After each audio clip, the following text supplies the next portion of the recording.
Why would divine beings risk everything just to teach humans how to cut metal, read the stars, and mix hidden substances? Most people treat the story of the Watchers like a strange myth tucked away in the margins of Scripture, a curious tale, a symbolic warning. But what if the ancient writers meant something far more unsettling? Not fantasy, not metaphor, but memory. Across early Jewish texts, fragments preserved among the Dead Sea Scrolls and echoes carried into the New Testament, the Watchers are not passive observers. They cross a boundary. They descend. And when they arrive, they do not bring comfort or salvation. They bring knowledge. Weapons are forged, enchantments whispered, the rhythms of heaven measured, civilization shifts. This is not just a story about angels and humans. It is a story about power moving too quickly, about wisdom arriving without restraint, about a species handed tools before it understood consequence. Ancient readers sense the danger. The book of Genesis hints at it in quiet, loaded lines. The book of Jude speaks of it with sharp urgency. 2 Peter frames it as a cosmic rebellion, different voices, same unease. Because knowledge is never neutral. It builds cities, it crowns kings, it sharpens swords. And once released, it does not return to silence. Tonight, we step into that forgotten world, into the fears of ancient scribes, the anxieties of early believers, and the long shadow cast by a question that still unsettles us. What happens when forbidden knowledge refuses to stay buried? Long before the Watchers were blamed for anything, the world of Genesis is quiet, not peaceful, not perfect, but ordered. The story opens not with chaos, but with separation, light from darkness, waters from sky, land from sea. The ancient Hebrew writers cared deeply about this idea. Reality itself was built by boundaries. Lines mattered. Distinctions held the world together. Then comes the garden. Not a vague paradise floating outside history, but a place with geography. Eden is described as if you could point to it on a map. Rivers branch outward, the Tigris, the Euphrates, names tied to real landscapes, Mesopotamia, cradle of cities, soil of the first great human experiments. Imagine standing there.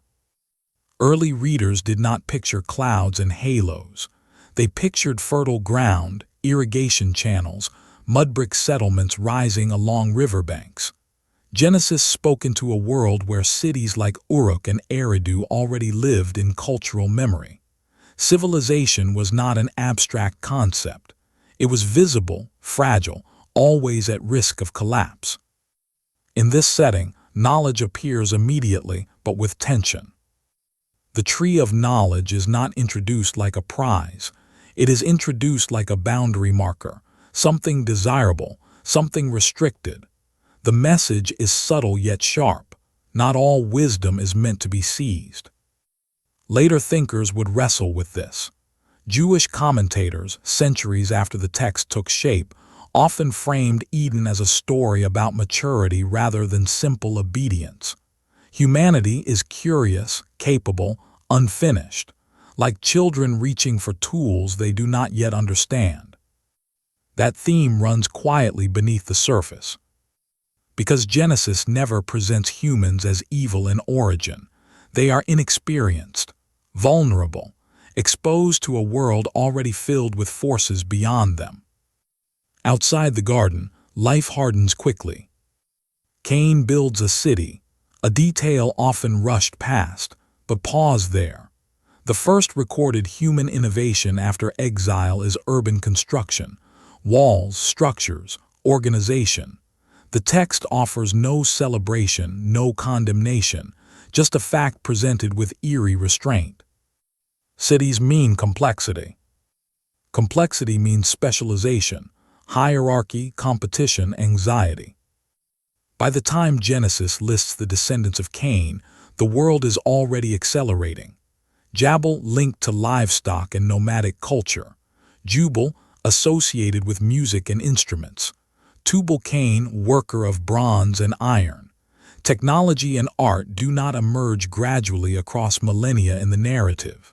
They appear suddenly, clustered, almost breathless. Ancient audiences would have felt the weight of this compression. They lived amid the ruins of forgotten kingdoms. They knew societies could rise fast and shatter faster. Progress did not automatically signal safety. It could just as easily signal danger. And this is where a strange unease enters the biblical imagination. Genesis describes growth, invention, expansion, yet shadows the movement with warnings. Violence increases, lifespans shorten, human desires intensify.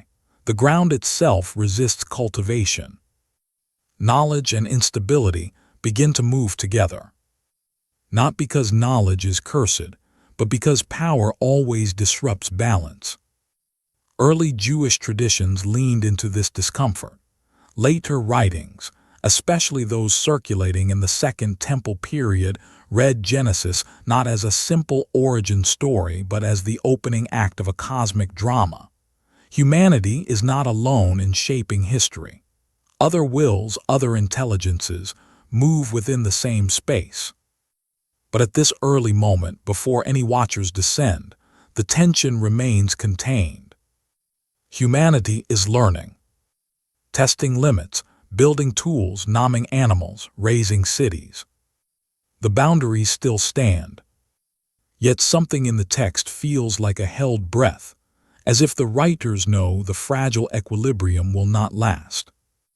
Because once knowledge becomes power, and power becomes influence, the question is no longer whether the world will change. It is who or what will guide that change. There is something almost unsettling about how fast the world of Genesis moves. A few generations pass, and humanity is no longer simply surviving. It is organizing, crafting, inventing, competing. The text offers no long, gradual climb from stone tools to complex culture. Instead, it sketches a rapid expansion, like a time lapse where small settlements become networks of skill and ambition. This compression is easy to miss. Modern readers are used to thinking in archaeological timescales, thousands of years, slow transitions, layered strata. But ancient audiences experienced history differently. Civilizations appeared, flourished, and vanished within collective memory. The ruins of forgotten cities were not academic curiosities. They were visible reminders of how fragile human achievement could be. In Mesopotamia, names like Akkad, Kish, and Lagash carried weight. These were places where kings rose quickly and fell violently, where new technologies reshaped power structures almost overnight, where control of metal, writing, or trade routes could tilt entire regions into dominance or chaos. Genesis emerged into a mental world already shaped by that instability. And so the early chapters carry a peculiar rhythm. Innovation sits side by side with violence. Cultural growth unfolds alongside moral tension. Tubal-Cain appears, a figure associated with metalworking, bronze, and iron. That detail lands with force when read against ancient realities. Metallurgy was not just another craft. It changed warfare, agriculture, economics, social rank. A sharper blade was never merely a better tool. It redrew the map of survival. Pause and consider the psychology of that shift. A farmer who once feared wild animals now feared armed neighbors. A tribe that mastered metal could dominate others. Skill became leverage. Knowledge became advantage. Advantage became threat. The biblical text does not explain any of this. It does something more subtle. It lists developments with a kind of narrative neutrality that feels almost tense, as if the writers assume the audience already knows what these changes mean. Because they did. Ancient readers understood that new knowledge destabilizes old balances. They had seen it happen across generations. Every technological leap carried unintended consequences. Every concentration of skill created new hierarchies. And violence in Genesis grows with eerie consistency. The story of Cain and Abel is not framed as an isolated tragedy. It is presented as the beginning of a pattern. Soon, Lamech boasts of killing a man over injury. The language is raw, direct, stripped of ornament. Human aggression is intensifying. Retribution is escalating. The world is becoming harder, more reactive, more dangerous. Yet Genesis never blames knowledge itself. This distinction matters. Later interpretations often reduce the early narrative to moral decline, humanity becoming simply more wicked. But early Jewish thinkers frequently read these passages through a different lens, not just sin, but imbalance. Humanity gaining power faster than wisdom, capability outrunning restraint. The ground of the story is psychological before it is theological. What happens to a young civilization when its tools outpace its maturity? What happens when humans can shape their environment, defend territory, accumulate wealth, but lack stable structures to absorb the shocks those powers create? The text offers images rather than theories. Cities rise. Boasts sharpen. Fear spreads quietly beneath the surface. Even lifespans, those strange, towering numbers, serve a narrative purpose beyond biology. They create a sense of deep time, yes, but also of compression. Great spans of influence resting in single individuals. Power concentrated. Legacies stretched across centuries.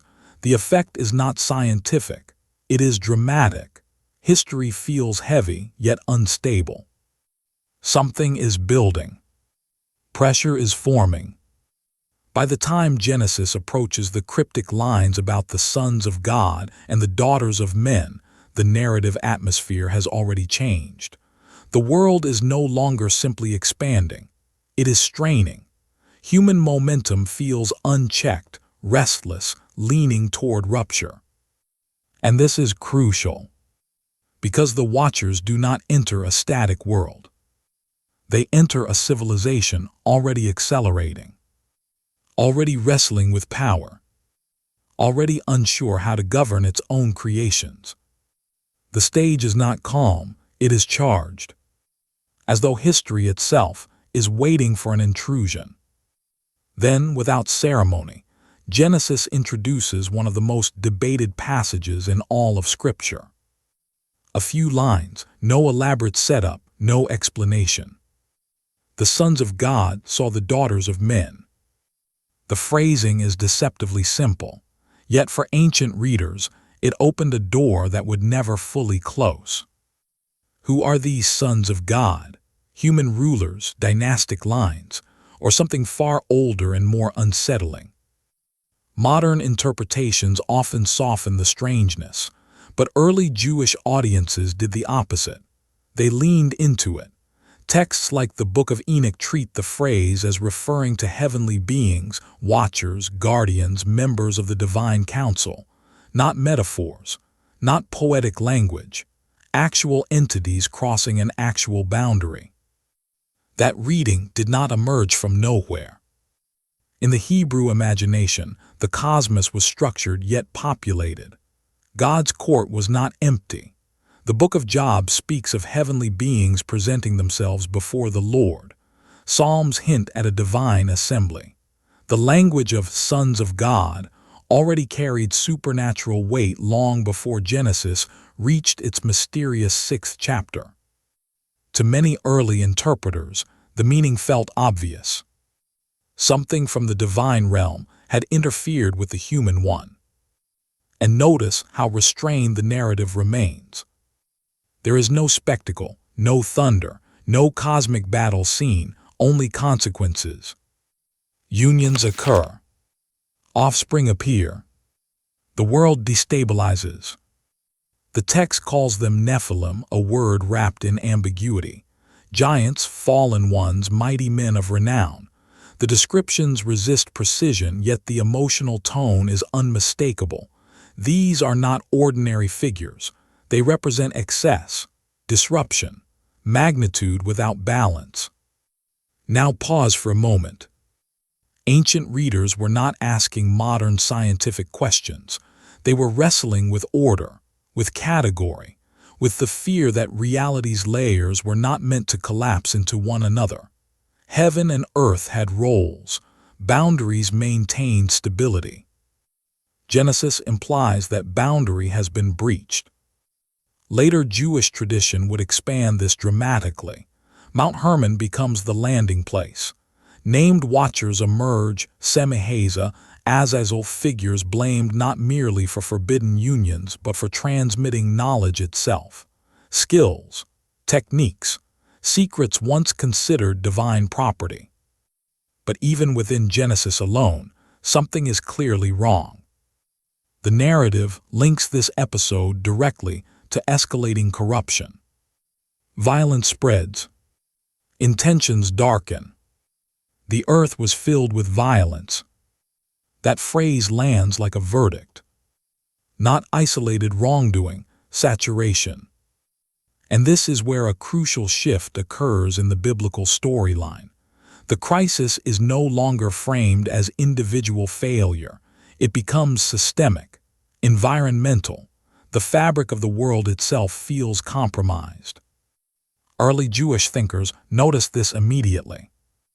Many read the passage not as a strange side note, but as the hidden engine behind everything that follows.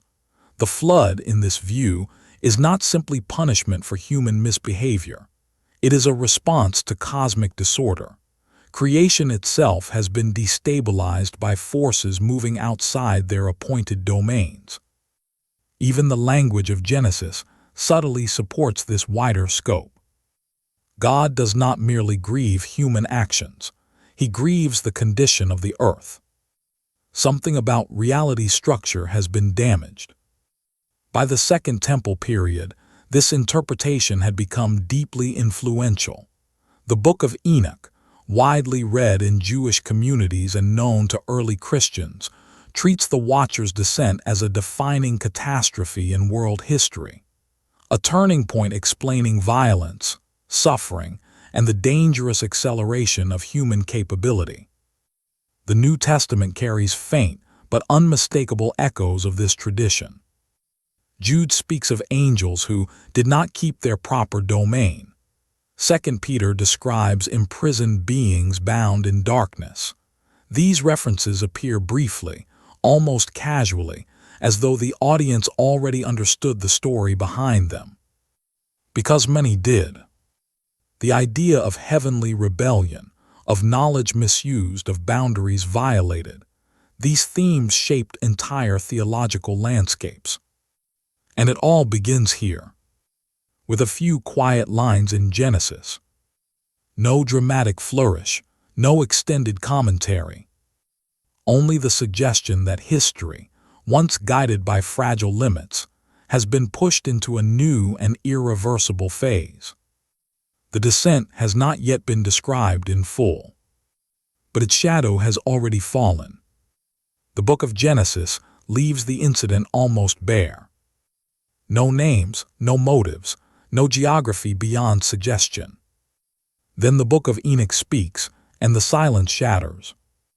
In this tradition, the sons of God are no longer mysterious. They are watchers, guardians assigned to observe the human world, not rule it. And their descent is not vague or symbolic. It is placed with startling precision at a real location, Mount Hermon. A mountain rising at the edge of ancient Israel, where modern borders now meet between Lebanon and Syria. Snow-fed, stark, visible for miles, a landmark that carried weight long before later texts tied it to rebellion. Imagine that setting. High elevation, thin air, wind moving across stone. Not a mythic cloud realm, but a physical summit chosen for a decision. Enoch describes a collective act, not an individual fall. A group of watchers led by a figure called Semiheza bind themselves by oath. The detail is striking. They fear hesitation.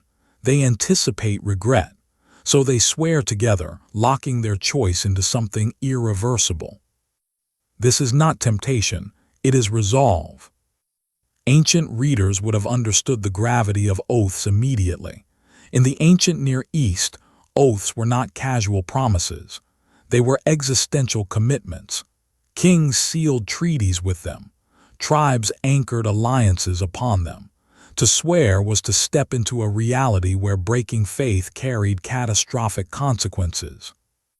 Enoch frames the descent with that same intensity. The watchers do not drift downward. They commit. And their motivation, as preserved in the text, is deeply human in tone. Desire, attraction, curiosity. The boundary between divine and human is crossed not through warfare but through longing.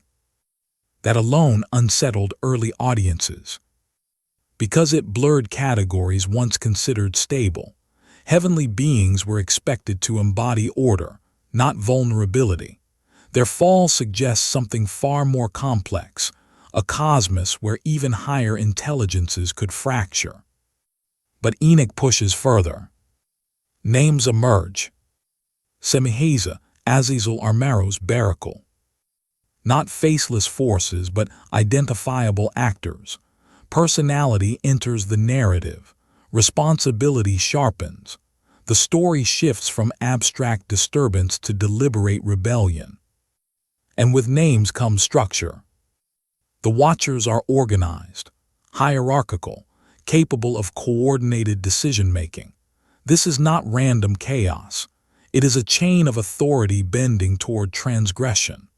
A leadership failure echoing patterns familiar in human history, groups bound by shared risk, convincing themselves that crossing a line is justified, even necessary. Pause there. This is where the story quietly transforms. Genesis hints at an event. Enoch narrates a conspiracy. The shift changes everything. Suddenly, the corruption of the world is not just human tragedy. It becomes cosmic drama. History is shaped by interactions between realms. The human story is entangled with forces beyond human origin. Second Temple Jewish communities did not treat this lightly. Enochic literature circulated widely. Fragments found at Qumran among the Dead Sea Scrolls show the text was copied, preserved, studied. For many readers, this was not fringe speculation. It was a meaningful expansion of Genesis, a way of explaining why violence, suffering, and moral instability seemed woven into human experience. The watchers in this framework are not villains in a simple sense. They are catastrophic disruptors. Their knowledge, their power, their proximity to divine order make their rebellion uniquely dangerous. A human tyrant can damage a city. A corrupted watcher can destabilize creation itself. Mount Hermon, then, becomes more than a location. It becomes a symbol of crossing. A fixed point where loyalty fractures, where observation turns into interference, where beings tasked with guarding boundaries decide to erase them.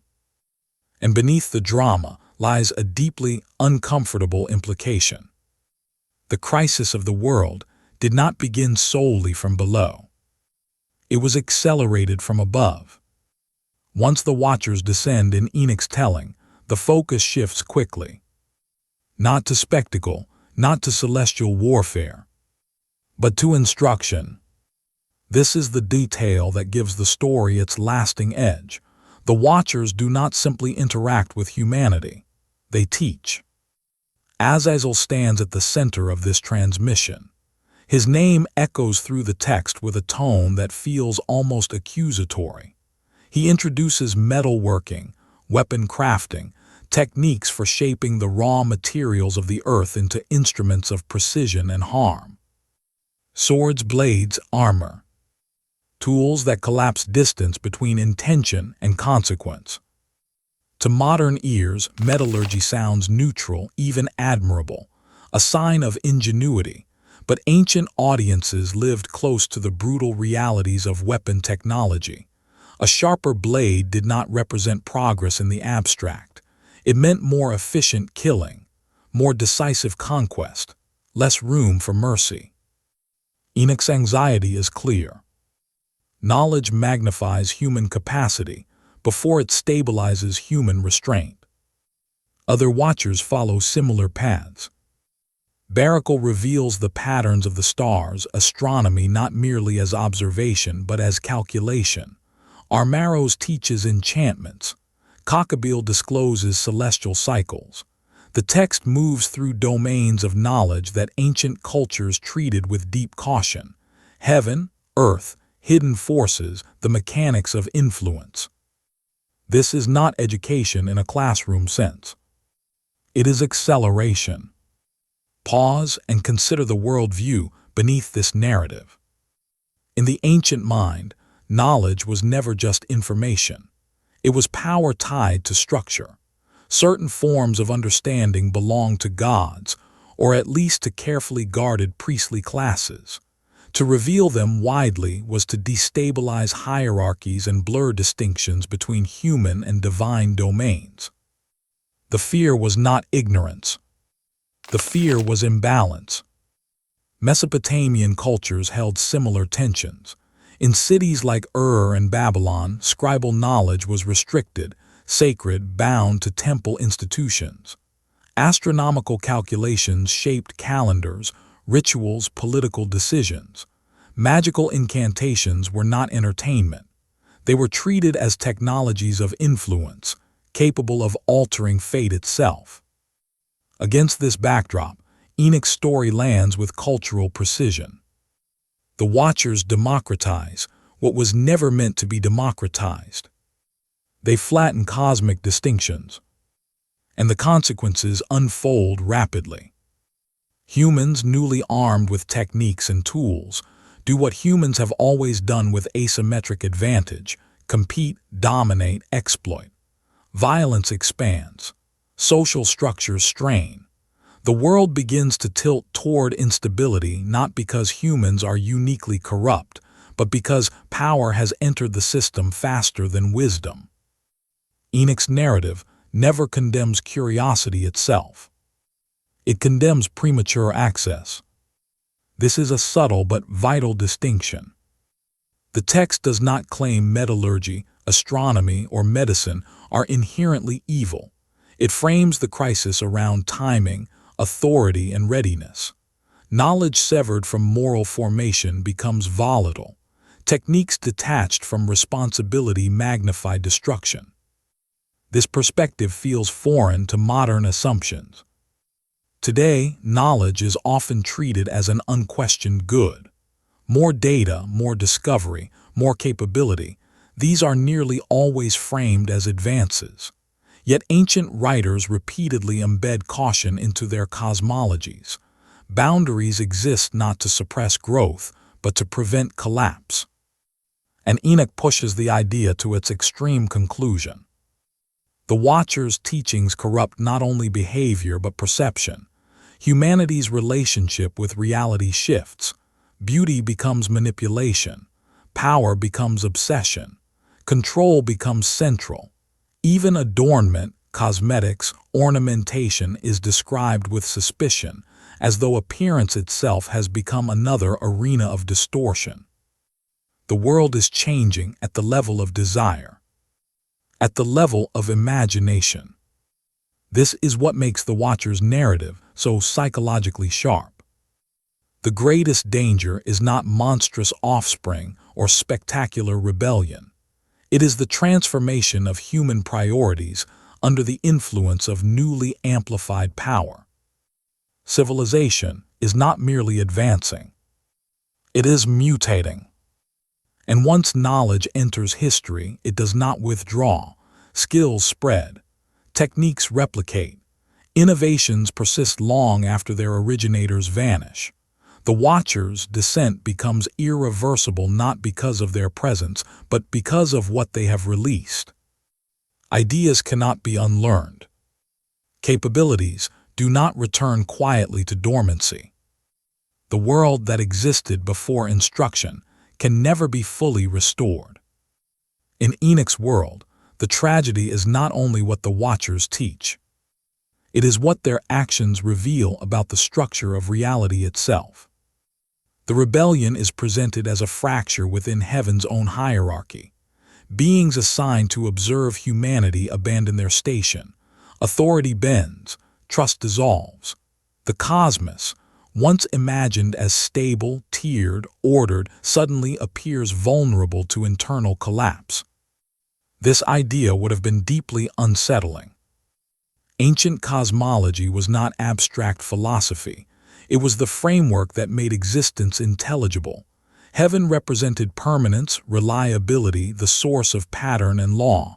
Earth was the unstable domain, changing, fragile, subject to decay. But Enoch reverses the anxiety. Instability begins above. Semihaz's oath signals more than disobedience. It signals contagion. Rebellion spreads through agreement, through solidarity. The watchers do not fall alone, they fall together. The structure designed to maintain boundaries becomes the mechanism that dissolves them. This mirrors a familiar human pattern. Institutions rarely collapse from external pressure alone. They fracture when internal loyalties shift, when guardians of order become agents of disruption. Enoch's drama feels cosmic, yet its logic is profoundly historical. And then comes the amplification. The unions between watchers and humans produce the Nephilim, described not simply as giants but as beings of excess. Strength without proportion, appetite without restraint, presence without equilibrium. Their scale is narrative, symbolic, psychological. They embody the consequences of misaligned realms. The earth groans under them. That phrase appears with emotional weight in Enochic tradition. Creation itself reacts. Violence is no longer framed as human conflict or social breakdown. It becomes environmental saturation. Bloodshed woven into the fabric of daily life. Disorder becoming normal. Pause there. The story is quietly redefining evil. Not merely wrongdoing, but distortion of structure. Reality functioning outside its intended balance. And the response in Enoch's telling is not immediate destruction. It is investigation. The cries of the earth rise. Archangels observe. Names emerge again: Michael, Gabriel, Raphael, Uriel. The text presents heaven not as ignorant of the crisis, but as responding with deliberation. Reports are carried, judgments considered, actions weighed. This courtroom-like imagery mattered to ancient audiences. Justice was not conceived as impulsive wrath, but as restoration of order. Even divine intervention followed process. Authority answered corruption through structure rather than spectacle. The verdict is severe. The watchers are bound. Not erased, not annihilated. Imprisoned. This distinction carries enormous theological weight. Chains of darkness, confinement beneath the earth, a state of suspended ruin. The imagery echoes later through Jewish and Christian literature, most notably in 2 Peter and Jude, where rebellious angels are described as held in gloomy restraint, awaiting judgment. The continuity is striking. Different authors, different centuries. Shared memory. Early Christian writers did not invent the concept. They inherited it. The language of imprisoned celestial beings already circulated widely in Jewish thought. The New Testament references feel compressed only because the audience was expected to recognize the backdrop. But beneath the drama lies a profound conceptual shift. The greatest threat to creation is not human limitation. It is corrupted transcendence. Beings closer to divine knowledge possess greater capacity for disruption. Their fall carries heavier consequences. Their influence multiplies faster. When higher orders fracture, lower orders absorb the shock.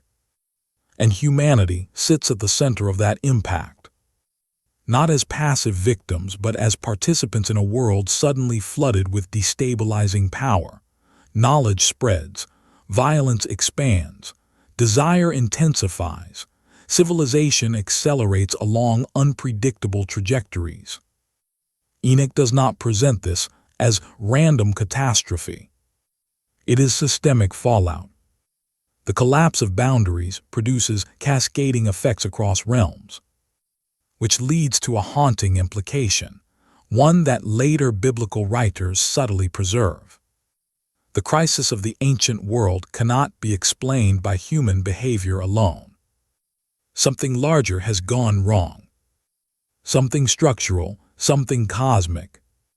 And whatever began on Mount Hermon is no longer contained to a mountain, a generation, or a single act of rebellion. Its consequences now shape the fate of the entire world. Knowledge rarely arrives with noise. Most of the time, it slips into human life quietly. A technique here, an insight there, a better way to shape stone, track seasons, or treat wounds. But the traditions surrounding the Watchers insist on something far more disruptive, an abrupt surge of capabilities that altered the trajectory of early civilization. Enoch calls them forbidden arts. The phrase is loaded, but its meaning is less mystical than it first appears. In the ancient world, an art was a skill, a craft, a disciplined form of knowledge, metalworking, star calculation, herbal mixtures, spoken formulas believed to influence unseen forces. These were not hobbies, they were power systems. And power systems change everything. Azazel's teachings stand out again. Methods for working metals, extracting ore, refining material into tools and weapons. Archaeology tells us metallurgy did not appear everywhere at once. It emerged in pockets, Anatolia, the Caucasus, regions where copper and tin could be mined. But to ancient observers, technological leaps often felt sudden and destabilizing. One generation lives with stone blades. Another generation wields bronze. The psychological shock of that transition is easy to underestimate. A sharper weapon does not merely improve survival, it reshapes social behavior. Conflicts once limited by physical constraints become deadlier. Authority begins to concentrate around those who control production. Knowledge transforms into leverage, leverage into dominance. Ancient writers sense this with painful clarity. The Watcher's narrative does not treat metallurgy as clever progress. It frames it as amplification without preparation. Humanity gaining the ability to alter its environment and each other faster than its moral structures could adapt. But metal was only the beginning. Other teachings moved through less visible domains. The mapping of celestial cycles, the tracking of constellations, calendrical precision. To modern minds, astronomy signals curiosity and science. To ancient cultures, it signaled access to cosmic order itself. Heaven was not empty space. It was structure, meaning, authority. In Mesopotamian cities like Babylon, astronomical knowledge shaped ritual calendars, agricultural timing, royal decisions. Priests guarded such knowledge closely. Misreading the heavens was not an academic error. It threatened stability. Seen from this angle, Enoch's anxiety sharpens. The Watchers are not merely teaching humans to observe stars. They are dissolving barriers between human perception and divine pattern, handing interpretive tools once bound to sacred roles into a world unequipped to handle their consequences. And then there are the arts of influence. Enchantments, incantations, formulas spoken or enacted to shape outcomes. Ancient societies did not divide reality into neat modern categories of natural and supernatural. Speech itself carried force. Words could bind agreements, invoke protection, curse enemies, establish legitimacy. Language was action. To teach powerful speech was to redistribute agency. This is why later Jewish traditions treat certain knowledge with caution bordering on fear, not because curiosity is wrong, but because techniques of influence alter human relationships at fundamental levels. Power shifts, trust erodes, control mechanisms multiply. Civilization becomes unstable not only through violence, but through perception. Who possesses knowledge? Who controls it? Who benefits from its spread? These questions are woven into the Watcher's story, long before modern philosophy articulated them. And notice something subtle but crucial. The texts never portray humanity as inventing these arts independently. The emphasis remains on transmission, knowledge descending rather than emerging. The symbolism is clear. Certain powers were understood as external accelerants, catalysts arriving from beyond ordinary human development. Whether read literally or metaphorically, the psychological insight remains striking. Rapid increases in capability destabilize systems. Societies struggle when tools outpace ethics. Desire intensifies when limits dissolve. The Watchers function, in this sense, as narrative embodiments of a timeless tension, the danger of receiving power faster than wisdom. But ancient readers sensed something even deeper. These were not just new skills. They were threshold crossings. Humanity stepping into domains once believed to belong to gods. And history, once shaped by slow adaptation, begins to move with a new and unsettling velocity. Modern culture rarely questions the value of knowledge itself. More discovery, more innovation, more capability, these are treated almost as moral goods. Yet ancient civilizations often held a more cautious view, one born from lived instability rather than abstract theory. To them, knowledge was never neutral. It rearranged power. It disturbed hierarchies. It altered what humans could do to one another. This is the psychological soil beneath the Watcher's tradition. The anxiety is not aimed at curiosity, but at scale and speed. What happens when insight spreads faster than societies can absorb its effects? Mesopotamia offers a revealing backdrop. In cities like Nippur, and later Babylon, knowledge lived inside structures. Scribes trained for years to master cuneiform writing. Astronomer priests guarded celestial calculations. Ritual specialists memorized incantations believed to influence health, fertility, warfare, weather. Access was restricted, not simply to hoard power, but because knowledge was seen as volatile. A misapplied ritual, an incorrect omen reading, an improperly performed incantation, these were believed to carry real consequences. Error itself could destabilize the world. The boundary between wisdom and danger was thin. Against this cultural reality, the Watcher's narrative reads less like fantasy and more like encoded concern. The problem is not that humans learn. It is that the structure governing learning collapses. Knowledge is detached from formation. Power is detached from responsibility. Enoch repeatedly links new skills with rising violence. That connection is deeply intuitive. Tools expand choice. Expanded choice magnifies both creation and destruction. A blade can harvest grain or take life. A formula can heal or manipulate. A calculation can guide agriculture or justify conquest. Capability multiplies moral weight. Ancient writers understood this without modern terminology. And there is another layer often overlooked. Forbidden knowledge in these traditions is frequently associated with hiddenness, secrets of heaven, mysteries of earth, things intentionally veiled. The language suggests a cosmos structured by graduated access, realms of understanding revealed in proportion to readiness or authority. This idea runs quietly through biblical literature. In Genesis, the tree of knowledge is bounded. In Proverbs, wisdom is pursued with discipline. In later Jewish tradition, certain divine names and mystical concepts are handled with extreme caution. The pattern is consistent. Knowledge requires containment. The Watchers disrupt that containment. They do not merely expand human awareness.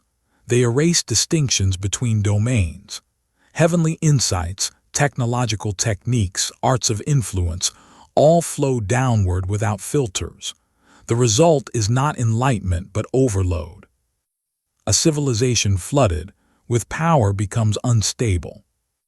And this is where the narrative grows psychologically sharp. Human behavior shifts under new capability. Desire intensifies. Comparison accelerates. Competition hardens. Technologies reshape not only what humans can do but what they value. Status attaches to possession. Control becomes central. Fear increases alongside power. Violence becomes easier. Not because humans are suddenly more cruel, but because the cost of cruelty drops. Distance between impulse and consequence collapses. Tools compress action. The Watcher's tradition frames this as corruption, but the mechanism is painfully recognizable across history. Rapid power destabilizes systems. Innovation outruns ethics. Structures lag behind capability. Ancient authors were describing, in mythic language, dynamics that civilizations repeatedly experience. Agricultural revolutions, military revolutions, industrial revolutions. Each transformation produces both advancement and dislocation, both flourishing and harm. And within this framework, the phrase forbidden arts gains unexpected clarity. Forbidden does not mean irrational. It signals perceived danger, a recognition that certain knowledge, introduced without restraint, carries systemic risk. The Watchers, then, become more than rebellious beings. They become narrative agents of premature acceleration, symbols of power arriving without preparation, catalysts for a world suddenly forced to confront capacities it has not yet learned to govern. Which leads to an uncomfortable reflection. The texts are not merely asking what humans should know. They are asking when, and under whose authority. Because once knowledge spreads, it does not politely remain within intended bounds. It reshapes everything. At first glance, the Watcher's story sounds like a warning against knowledge. Look closer, and something far more unsettling emerges. The real tension is not between ignorance and understanding. It is between order and acceleration. Ancient readers did not assume that more knowledge automatically improved the world. That assumption is deeply modern. In earlier civilizations, wisdom and danger often walked together. Power required containment. Insight required timing. And this is where the tradition performs a quiet but radical reversal. What if the crisis of early humanity was not that humans reached too far, but that something else pushed too much too fast? Genesis places the tree of knowledge at the center of human drama. The familiar reading emphasizes human grasping, the desire to be like God. Responsibility rests squarely on human choice. Enochic literature shifts the angle. Knowledge does not rise. It descends. The destabilizing force is not human ambition alone, but external transmission. The Watchers become accelerators, introducing capabilities beyond humanity's developmental pace. The moral burden expands from anthropology into cosmology. This is more than a narrative variation. It reframes the entire problem of civilization. Instead of asking why humans seek dangerous knowledge, the story asks what happens when overwhelming power is introduced into fragile systems. It relocates the origin of disorder from human curiosity to corrupted guardianship. Pause there. That is a profound shift. In this telling, humanity is not simply rebellious. It is vulnerable, susceptible to influence from beings positioned closer to divine structure. The Watchers' failure becomes catastrophic precisely because of their status. Their knowledge carries disproportionate impact. Their descent alters the conditions under which human history unfolds. Early Jewish communities wrestled seriously with this idea. The Book of Enoch circulated widely during the Second Temple period. Fragments preserved at Qumran show it was not obscure. Its worldview shaped theological imagination, offering an explanation for why violence and corruption seemed embedded in human experience. The problem was larger than human weakness. Reality itself had been disturbed. Even more striking is how this perspective echoes, faintly yet unmistakably, into the New Testament. The Epistle of Jude refers to angels who abandon their proper domain. 2 Peter describes rebellious beings bound in darkness. These references are brief, but they assume familiarity with a story of celestial transgression and judgment. No explanation, no defense. Just recognition. The continuity suggests that early Christian thinkers did not see the Watchers' tradition as alien or irrelevant. It formed part of the conceptual background through which questions of evil, corruption, and cosmic disorder were understood. But beyond theology, the reversal carries psychological force. Human civilizations repeatedly experience disruption when new powers emerge too quickly. Technologies reshape behavior. Capabilities shift hierarchies. Ethical frameworks struggle to keep pace. The anxiety preserved in ancient texts mirrors patterns visible across millennia of human history. Acceleration destabilizes. Systems strain under rapid change. Power magnifies consequences faster than wisdom evolves. The Watchers, in this sense, embody an archetypal fear, the terror of receiving godlike tools without godlike judgment. Not merely knowing more, but wielding more than one can responsibly govern. And the tragedy deepens. Because knowledge, once released, cannot be recalled. The Watchers may be bound. Their teachings are not. Humanity moves forward carrying techniques, skills, possibilities that permanently alter its trajectory. Civilization does not reset easily. History absorbs shocks, adapts unevenly, generates new tensions. The world after forbidden arts is not the world before them, which leaves a lingering unease beneath the tradition's surface. The danger was never knowledge alone. It was knowledge severed from formation, power detached from restraint, acceleration without wisdom. A problem not confined to ancient mountains or mythical beings, but woven into the recurring story of human progress itself. The Watchers bring knowledge, but knowledge alone is not what terrifies the ancient writers. It is what follows. Genesis offers only a brief, haunting description. The Nephilim were on the earth in those days, mighty men, men of renown. The language is spare, almost restrained to the point of discomfort. No detailed anatomy, no dramatic spectacle, just a sense of scale and disturbance. Enoch removes the restraint. The offspring of the Watchers and humans are described as vast, consuming, destabilizing. Their presence bends the natural order. They devour resources. They turn against humanity. Violence spreads not as isolated conflict, but as environmental condition. The earth itself feels crowded by excess. Pause and consider how ancient audiences would hear this.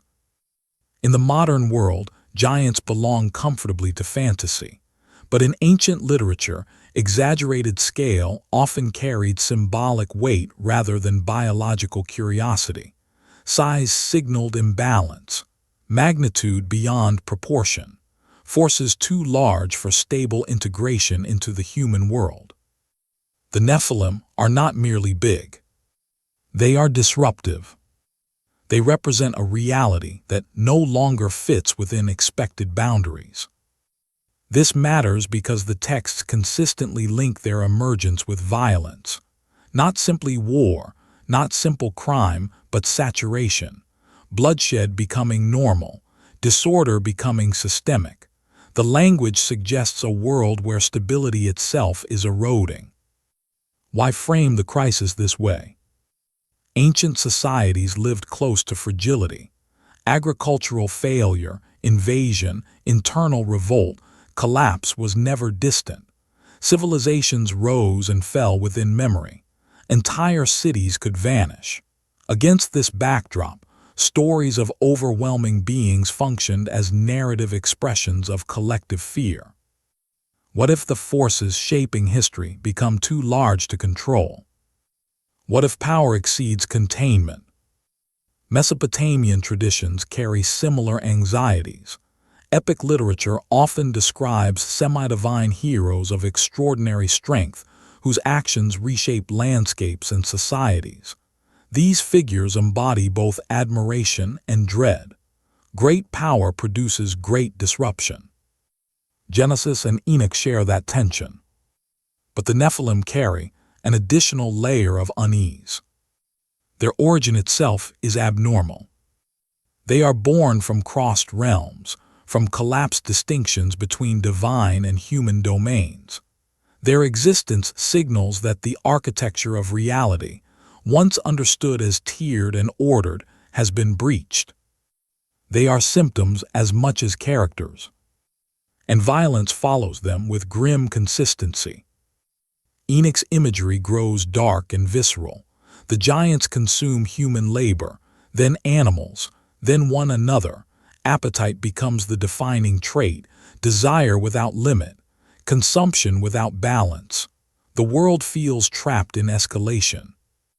This is not random brutality. It is amplification made flesh. Knowledge and power, once transmitted by the Watchers, now express themselves physically. Technologies of harm, techniques of domination, strength without restraint. The Nephilim become narrative embodiments of unbounded capacity, beings who mirror the dangers of a world where limits have dissolved. Ancient readers did not need modern psychology to grasp the warning. Power without proportion destabilizes systems. Magnitude without restraint breeds catastrophe. And Genesis delivers its verdict with chilling simplicity. The earth was filled with violence. No metaphysics, no elaboration.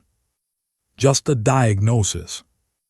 Violence is no longer an event. It is the condition of the world. This framing shifts the scale of the crisis dramatically. The problem is not a few corrupted individuals, not even a corrupted generation. The environment itself has become unstable. Human existence unfolds inside a reality saturated with conflict, fear, and destructive capacity. Something fundamental has gone wrong. And the Nephilim stand at the center of that disturbance, not merely as monstrous figures, but as signals that history itself has entered a dangerous phase. A phase where knowledge has become force, where force has become domination, where domination has become normal.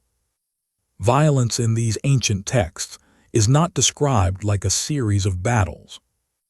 It is described like weather, pervasive, inescapable, woven into ordinary existence. This distinction is easy to overlook, yet it reveals something critical about how early writers understood the crisis. The problem is not merely that conflicts occur. It is that violence becomes the organizing principle of reality. The atmosphere of the world changes. Genesis captures this with startling economy. The earth was filled with violence. Not people committed violence. Not nations fought wars. The earth itself is implicated.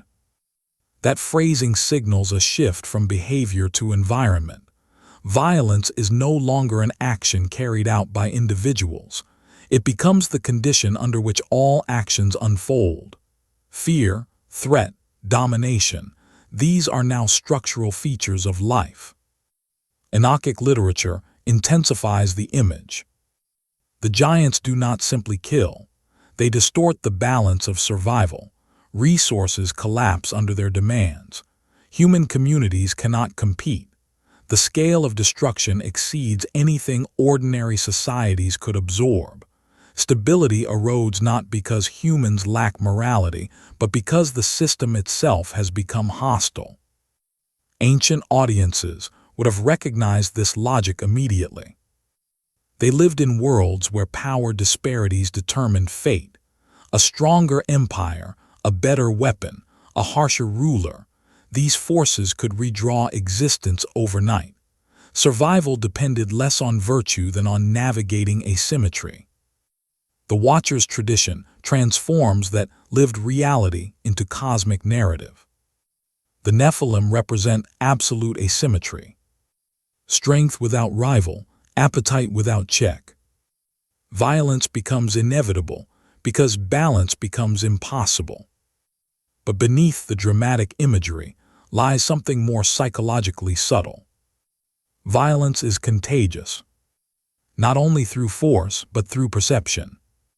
When a world becomes saturated with threat, behavior adapts, trust contracts, cooperation weakens, defensive instincts sharpen, communities reorganize around protection, retaliation, preemption. Aggression becomes rational inside unstable environments. Fear reshapes ethics. Ancient writers understood this deeply, even if they expressed it through mythic language. Violence is not framed as random moral failure. It emerges from destabilized conditions. Power introduced without proportion produces cascading effects across social structures. The result is a civilization reorganizing around survival rather than flourishing. And this is where the narrative grows more unsettling. The giants are not the sole agents of destruction. They are amplifiers. Their existence accelerates dynamics already latent within human societies. Competition hardens, conflict escalates, technologies of harm spread. Knowledge transmitted by the Watchers now feeds cycles of fear and domination. Violence becomes self-sustaining, no longer dependent on extraordinary beings. This insight carries enormous historical resonance. Human civilizations repeatedly demonstrate that once violence saturates systems, it perpetuates itself through feedback loops. Weapons provoke counterweapons. Fear provokes preemptive aggression. Power concentrations generate instability. Entire societies normalize conditions that earlier generations would have found intolerable. Ancient texts compress this dynamic into symbolic narrative. The Nephilim dramatize the tipping point, a threshold where imbalance overwhelms correction.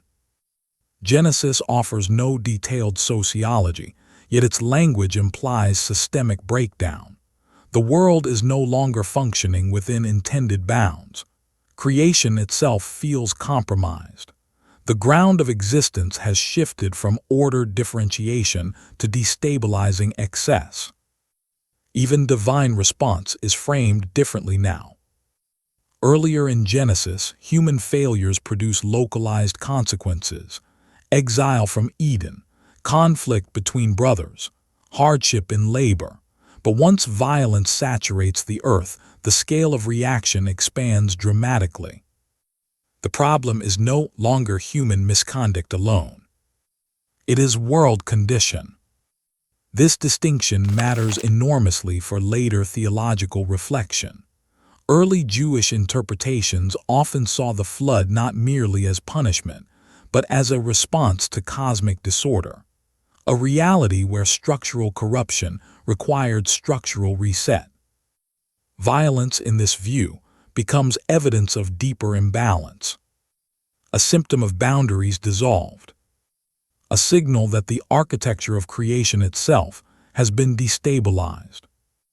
And the giants stand at the center of that diagnosis, not simply terrifying figures, but narrative embodiments of what happens when power outruns proportion, when knowledge outruns wisdom, when magnitude outruns containment. The world becomes unlivable long before it becomes uninhabited.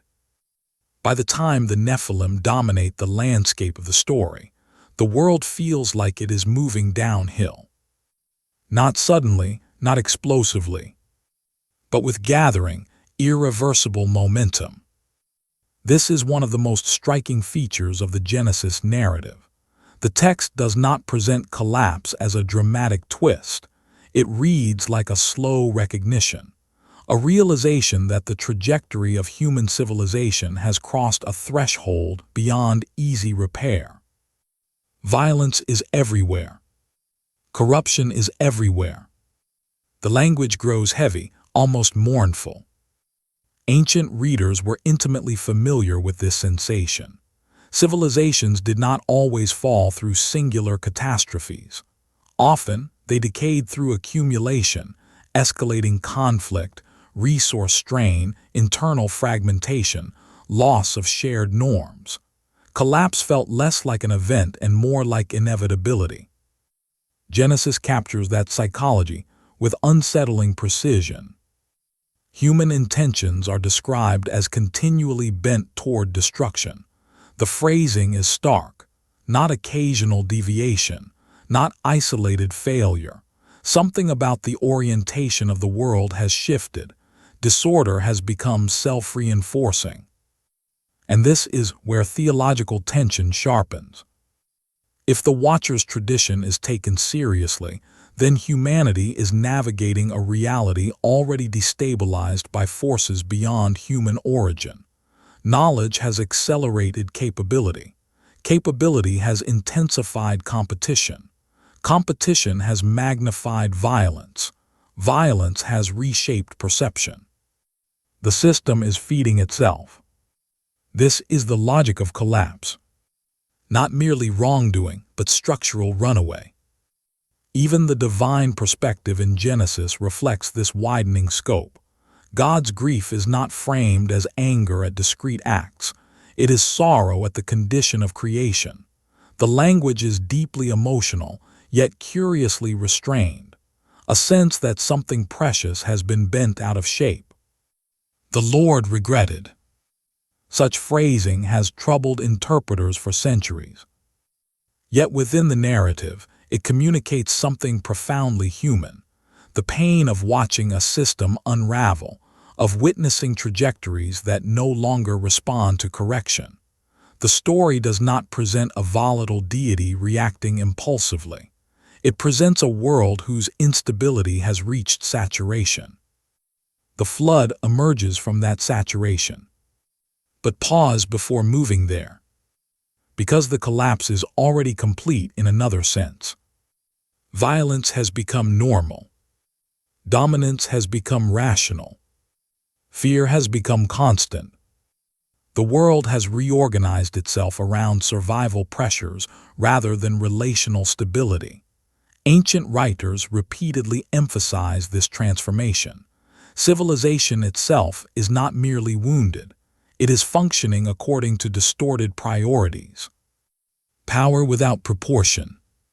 Knowledge without formation. Desire without restraint. The Nephilim in this framework are not the origin of collapse but its magnifiers. Their exaggerated presence dramatizes what happens when imbalance exceeds containment. Yet the deeper tragedy is that human societies adapt to the distortion rather than resisting it. Collapse becomes cultural before it becomes physical. And this is where the story's scale widens dramatically. What began as transgression now becomes cosmological crisis. The problem is no longer individuals, tribes, or even nations. It is the viability of the world itself. Creation, once structured by separation and boundary, appears unable to sustain the consequences of dissolved limits. Ancient Jewish interpretations leaned heavily into this logic. Later texts often describe the flood as a cleansing or resetting of corrupted reality, not annihilation for its own sake, but an attempt to halt runaway disorder. The imagery echoes broader ancient Near Eastern flood traditions, yet Genesis carries a distinctive emphasis. The crisis is moral, structural, cosmic. Existence itself requires recalibration. And beneath the theological drama lies a deeply recognizable historical pattern. Complex systems can destabilize beyond incremental repair. Violence can saturate environments. Technological amplification can accelerate collapse. The narrative does not feel ancient in this respect. It feels disturbingly familiar. Because once momentum builds, once imbalance compounds across generations, the options narrow. Correction becomes harder. Restoration becomes unlikely. Systems resist stabilization not through malice, but through accumulated feedback. Genesis does not linger on technical explanation. It offers something more powerful. A world that has lost its balance. A civilization unable to slow itself. A creation moving, almost helplessly, toward rupture. The flood is often told as a simple moral story. Humanity became wicked, God responded with destruction, the world reset. But ancient readers did not always see it that way. Within the broader landscape of Jewish interpretation, especially in traditions shaped by Enochic thought, the flood carries a far wider meaning. The crisis is not framed as human failure alone. It is presented as a rupture affecting the structure of creation itself. Genesis hints at this, though quietly. The text does not say only that humans were corrupt. It says all flesh had corrupted its way upon the earth. The phrasing is strange, almost jarring. Animals are not moral agents in the human sense, yet the language suggests a disorder permeating the entire living system. Something has gone wrong at the level of world condition. Enochic literature makes the implication explicit. The Watcher's descent destabilizes reality, boundaries collapse, hybrid beings emerge, violence saturates the environment. The earth itself is described as crying out under the weight of imbalance. The flood in this framework becomes less a reaction to human behavior and more a response to cosmic contamination. Pause there. This is a dramatic shift. The disaster is no longer merely ethical judgment. It becomes ontological correction, an attempt to restore fractured boundaries, to halt a system spiraling beyond containment. Ancient audiences were already familiar with flood narratives. Mesopotamian traditions, preserved in texts like the Epic of Gilgamesh and the Atrahasis epic, tell of deluges sent by gods. But those stories often center on divine irritation, overpopulation, or noise. The logic is pragmatic, sometimes even arbitrary. Genesis carries a different emotional weight. The catastrophe is tied to grief, to corruption, to the distortion of creation's intended order. Even the divine language reflects this difference. God is not portrayed as merely angered. The text speaks of sorrow, regret, deep disturbance. The tone is mournful rather than explosive. Judgment emerges from tragedy, not temper. Early Jewish interpreters paid close attention to these nuances.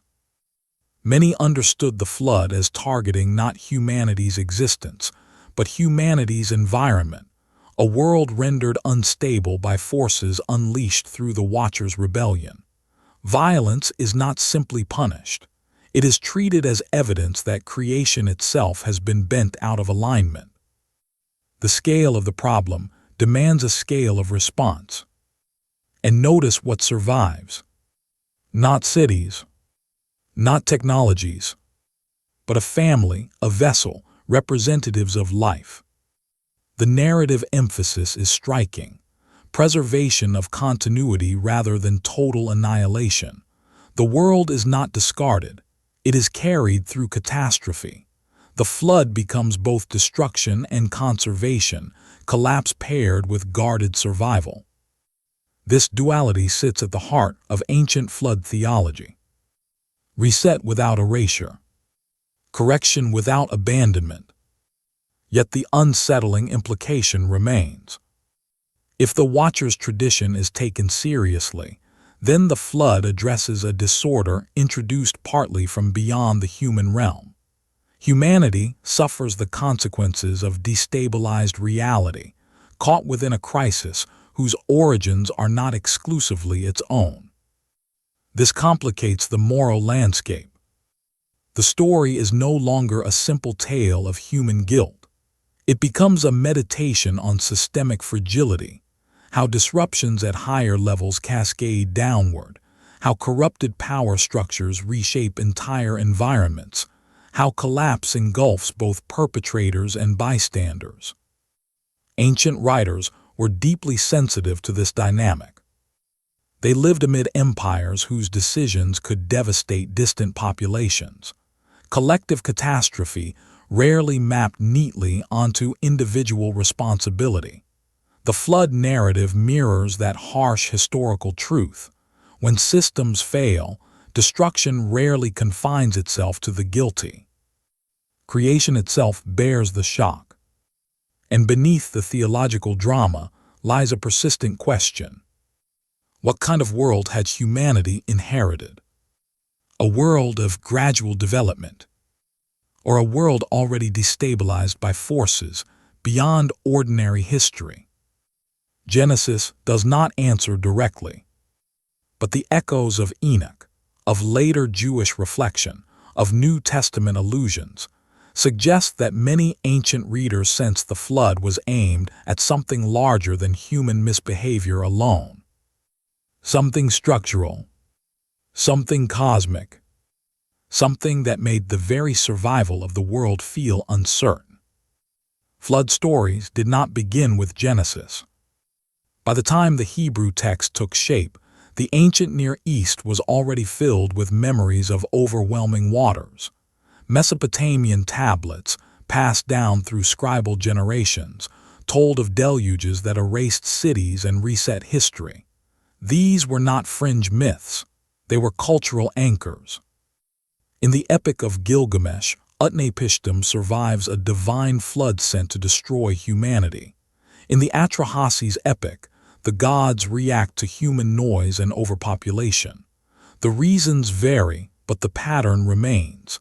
Civilization is fragile, and the gods can unmake it. Genesis enters this landscape with both familiarity and tension. Yes, there is a flood. Yes, a chosen survivor builds a vessel. But the emotional and theological logic feels different. The Mesopotamian gods often appear divided, impulsive, even regretful in a practical sense. They quarrel. They panic at the scale of destruction they unleash. The catastrophe feels like the byproduct of divine politics as much as cosmic necessity. Genesis presents a far more unified vision. One sovereign will, one moral framework. The flood is not framed as divine inconvenience management. It is bound to corruption, violence, and grief. The narrative tone is heavier, more reflective, less mythically theatrical. Destruction carries moral weight rather than administrative frustration. Ancient readers would have sensed this contrast immediately. The same event type, radically different meaning. This difference matters because it reveals how Israelite theology reshaped inherited narrative forms. The flood becomes not merely an act of divine power, but an expression of divine judgment grounded in the condition of creation. Violence has saturated the earth. Order has fractured. Continuation requires intervention. But within Jewish interpretive traditions, especially those influenced by Enochic thought, another layer quietly persists. The flood is not only about humans. It is about reality destabilized by boundary violations, watchers descending, forbidden unions, knowledge amplifying destruction. The deluge cleanses more than behavior. It cleanses structure. This idea surfaces repeatedly in Second Temple literature. The world before the flood is depicted as fundamentally compromised, its systems warped by forces that have disrupted the intended separation between realms. The waters function almost like cosmic reset mechanisms, erasing distortions too deep for gradual correction. Even the imagery carries symbolic density. Water in ancient cosmology is not just substance.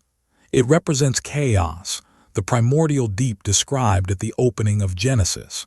To unleash the waters is to temporarily return creation toward its preordered state, not annihilation, but deconstruction. The world is taken apart, so it may be stabilized again. This logic differs sharply from modern disaster narratives. The flood is not random catastrophe. It is structured undoing. And then there is Noah. His presence within the story is often read narrowly as personal righteousness, yet ancient audiences may have perceived something broader. Noah functions as continuity anchor, a figure through whom the human story passes unbroken despite systemic collapse. Civilizations vanish. Lineage survives. The vessel itself becomes a moving boundary, a contained pocket of order carried through chaos. Inside, life is structured, named, preserved. Outside, the world dissolves into undifferentiated waters. The symbolism is difficult to miss. Boundaries collapse, boundaries restored. Disorder spreads, disorder contained. And across later Jewish and early Christian writings, the flood increasingly carries typological meaning, not merely past event, but pattern, a demonstration of how divine order responds when creation destabilizes beyond sustainable limits. 2 Peter gestures toward this memory. Jude echoes its logic. Judgment is linked not only to human corruption, but to cosmic rebellion. Again, the scale widens. The flood becomes part of a larger story about reality's fragility, how structures can fracture, how violence can saturate worlds, how resets become necessary when distortions exceed repair. Ancient readers did not need geological models to grasp the warning. They lived inside cycles of rise and collapse. They knew worlds could end. Genesis transforms that lived historical anxiety into theological drama. The flood stands not only as memory or myth, but as narrative meditation on systemic breakdown, the terrifying possibility that civilizations, once destabilized, may require forces beyond human control to halt their descent. And yet even here, continuity is guarded. Order is carried forward. Creation is not abandoned, which leaves the story suspended between dread and hope, destruction vast enough to erase worlds, preservation deliberate enough to begin again. When the flood recedes, the world of the narrative is eerily quiet. No cities, no monuments, no rival voices. Only a family, a landscape scrubbed of history, and a fragile beginning. Ancient texts rarely dwell on this silence, yet it carries immense psychological weight. Catastrophe is loud, collapse is violent, But aftermath is often defined by absence, structures gone, systems erased, memory fractured. Imagine stepping into that world. No inherited institutions. No stable networks. Only survival and uncertainty. Genesis presents this moment with striking restraint. Noah emerges, the ark rests, life continues, but the narrative atmosphere has changed. The world feels reset, yet not entirely healed. Something of the earlier tension lingers beneath the surface. Because the flood does not erase the problem of violence. It interrupts its momentum. This distinction is crucial. Ancient readers would immediately notice that human nature remains intact. Fear, desire, ambition, these are not washed away. The potential for instability survives alongside biological continuity. The crisis of creation has been contained, not permanently solved. Even divine language reflects this realism. The covenant with Noah introduces a new framework rather than a naive optimism. Seasons will continue. Boundaries will hold. The world will not again be undone by waters, but no claim is made that humanity has become incapable of destruction. History will move forward with risks still embedded. This sober tone separates Genesis from many mythic reset stories. The narrative does not imagine catastrophe as final cure. It presents it as structural correction, stabilizing conditions under which life may continue, without guaranteeing that disorder will never return. And notice something profoundly unsettling. The knowledge transmitted before the flood is never explicitly removed. The watchers may be bound. The giants may be gone. But techniques, skills, capacities, these exist now within humanity's developmental inheritance. Civilization begins again not from pristine innocence, but from altered potential. The world after the flood is not identical to the world before it. The trajectory has changed. Ancient Jewish traditions wrestled deeply with this implication. Some interpretations suggest that the flood restrains rather than erases the consequences of the Watchers' rebellion. Others view it as partial restoration of cosmic boundaries. But across variations, a shared intuition persists. History carries scars. Resets do not fully rewind reality. The New Testament later amplifies this pattern in subtle ways. Jesus invokes the days of Noah not merely as moral warning, but as a description of normalcy before disruption, eating, drinking, marrying, unaware of approaching rupture. The emphasis is not grotesque wickedness. It is ordinary life proceeding within fragile systems. Collapse rarely announces itself clearly. And beneath the theological language lies a deeply human recognition. Civilizations rebuild, violence returns, structures stabilize and destabilize across generations. The tension between knowledge, power, and restraint persists as a permanent feature of human existence. The flood becomes archetype rather than anomaly, a narrative expression of how worlds fracture and restart. But perhaps the most haunting aspect of the post-flood landscape is its emotional ambiguity. Relief and grief coexist. Survival and loss intertwine. The world has been preserved, yet at unimaginable cost. Genesis does not linger on mourning, yet its silence almost demands it. Entire lineages vanished. Entire histories erased. The survivors carry continuity, but also memory of rupture. The story resists sentimental closure. Because stability remains fragile.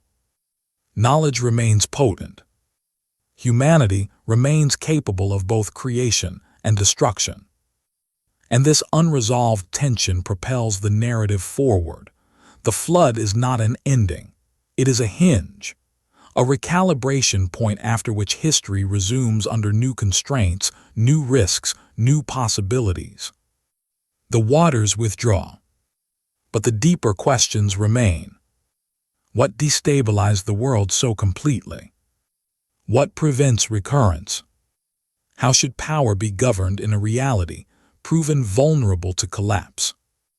Ancient writers offer no systematic answers, only a story of silence after chaos, of continuity after rupture, of a world moving forward, forever marked by the memory that creation itself can tremble when boundaries fail.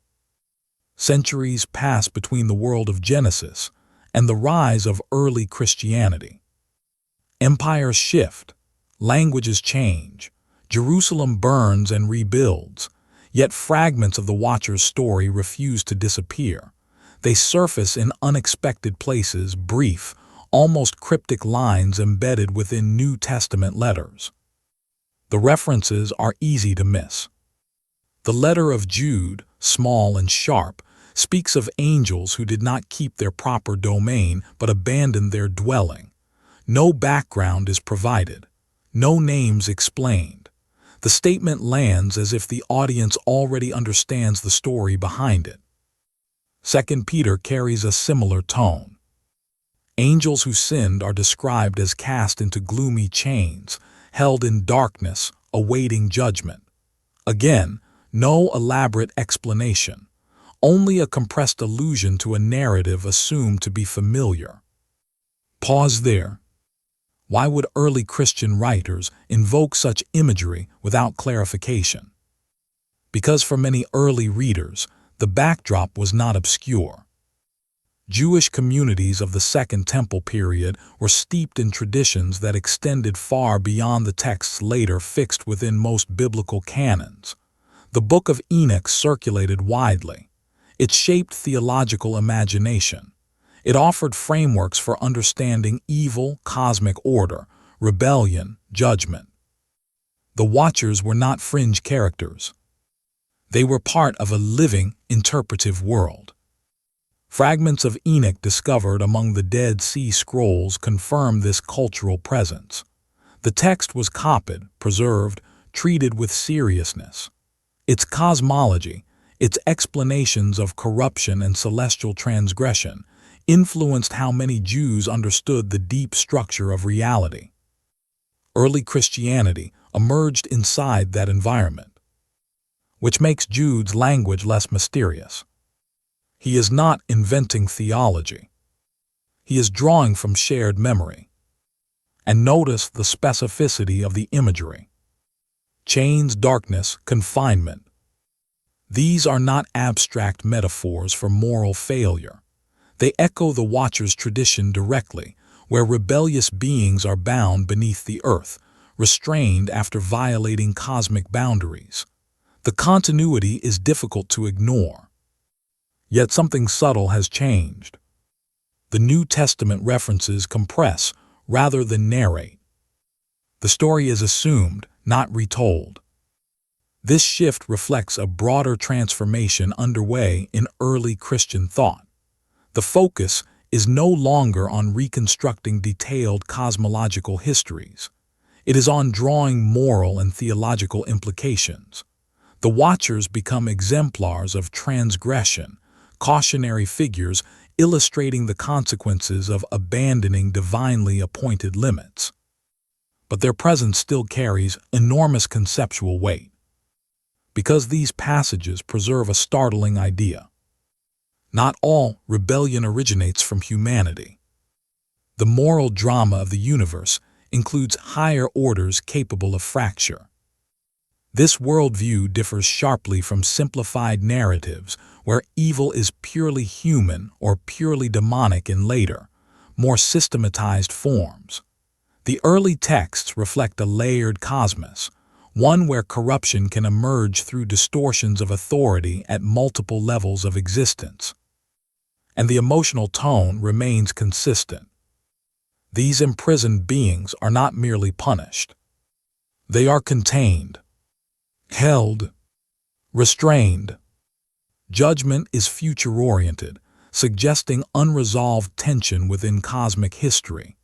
Disorder has been halted, Yet the story is not fully closed. The architecture of reality remains dynamic, charged with anticipation. Ancient readers would have sensed the unease immediately. Creation is stable, yet not immune. Rebellion has been checked, yet not erased from memory. History moves forward under the shadow of prior collapses. Jude and 2 Peter, though brief, preserve this tension with remarkable density. Their language functions like echoes of older fears, reminders that boundaries matter, that power misused destabilizes worlds, that even celestial beings are not beyond failure. The Watcher's tradition, far from vanishing, has migrated. Condensed into warning, embedded into theology, carried forward as a quiet but persistent memory of a cosmos where order itself once trembled. By the time the New Testament texts were written, the status of books like Enoch was already complicated. Widely read, deeply influential, yet not universally recognized as scripture. This tension is often flattened in modern discussions, but for ancient communities, the boundaries of the canon were still fluid. Different Jewish groups held different collections of authoritative writings. Sacred literature was not a single, fixed library. It was a landscape. And within that landscape, Enoch occupied a fascinating position. Respected by many, copied at Qumran, echoed by later authors, yet debated. The letter of Jude offers one of the clearest windows into this complexity. Jude directly references Enoch, not cautiously, not defensively, but as an authoritative voice. He treats its imagery and narrative framework as meaningful for his audience. The citation appears seamlessly, suggesting familiarity and legitimacy within at least some early Christian circles. That detail matters. It reveals that early believers did not draw sharp lines between biblical and non-biblical in the modern sense. Traditions we now label apocryphal or pseudepigraphal often functioned as active theological resources. They shaped imagination, language, and interpretation. 2 Peter reflects similar influence, though more indirectly. The description of angels bound in darkness resonates strongly with Enochic cosmology. The parallels are conceptual rather than verbatim, yet the shared structure is unmistakable. Celestial beings transgress, divine judgment follows, confinement precedes final reckoning. But here the canon tension becomes visible. Enoch's worldview survives in fragments, not as dominant narrative. The early church gradually narrowed its authoritative boundaries. Some texts were embraced, others drifted to the margins. The reasons were complex theological consistency, apostolic association, liturgical usage, regional variation. Canon formation was not merely a political process, nor purely doctrinal. It unfolded across centuries of communal negotiation. And yet, despite exclusion from most later biblical collections, Enoch's ideas did not vanish. They lingered, shaping theological language, influencing concepts of angels, demons, cosmic rebellion, judgment. The Watcher's tradition, though no longer anchored in a universally recognized scriptural book, continued to cast a long shadow. This persistence reveals something important about religious memory. Canonical boundaries do not instantly erase influence. Ideas migrate. Narratives compress. Imagery survives long after textual authority shifts. Early Christian cosmology absorbed many Enochic themes even as the text itself receded from formal canon status in most traditions. The notion of rebellious angels, hierarchical heavens, imprisoned spirits, cosmic conflict, these elements remained deeply embedded. But their function subtly changed. In Enoch, the Watcher's narrative operates as expansive explanation of world disorder, violence, corruption, technological danger, cosmic instability. In the New Testament letters, the story becomes moral precedent, a warning structure, evidence that abandoning divine limits carries consequences. Less cosmological speculation, more ethical gravity. This shift mirrors broader developments within early Christianity. The movement increasingly focused on salvation history, Christology, ecclesial identity. Detailed mythic expansions of primordial events became less central than theological interpretation of present and future realities. Still, the echoes remain unmistakable. Chains of darkness, angels who fell, judgment deferred, fragments of an older narrative woven into a new theological framework. And beneath this continuity lies a striking irony. A text excluded from most later canons helped shape the imagination of texts that remained inside them. The Watchers did not disappear. They became quieter. Their story survived not as dominant scripture, but as conceptual inheritance, a subterranean current flowing beneath formal boundaries, reminding ancient readers that the problem of disorder was once imagined on a scale far larger than humanity alone. The New Testament's brief references to imprisoned angels carry a quiet but unsettling implication. The story is not finished. Judgment is described as pending.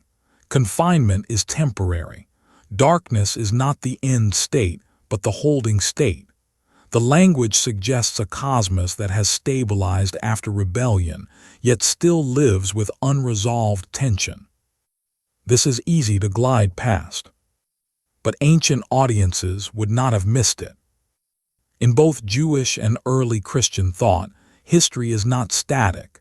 It moves toward reckoning, toward restoration, toward something final yet unseen. The existence of restrained celestial beings implies that the fractures of the past still belong to the structure of reality's future. Disorder has been contained, not erased. Jude's phrasing is particularly sharp. Angels who abandon their proper dwelling are kept in eternal chains under darkness for the judgment of the great day. The emphasis is not merely punishment, it is anticipation, a future moment when hidden disturbances are fully addressed. This worldview differs from later simplified cosmologies.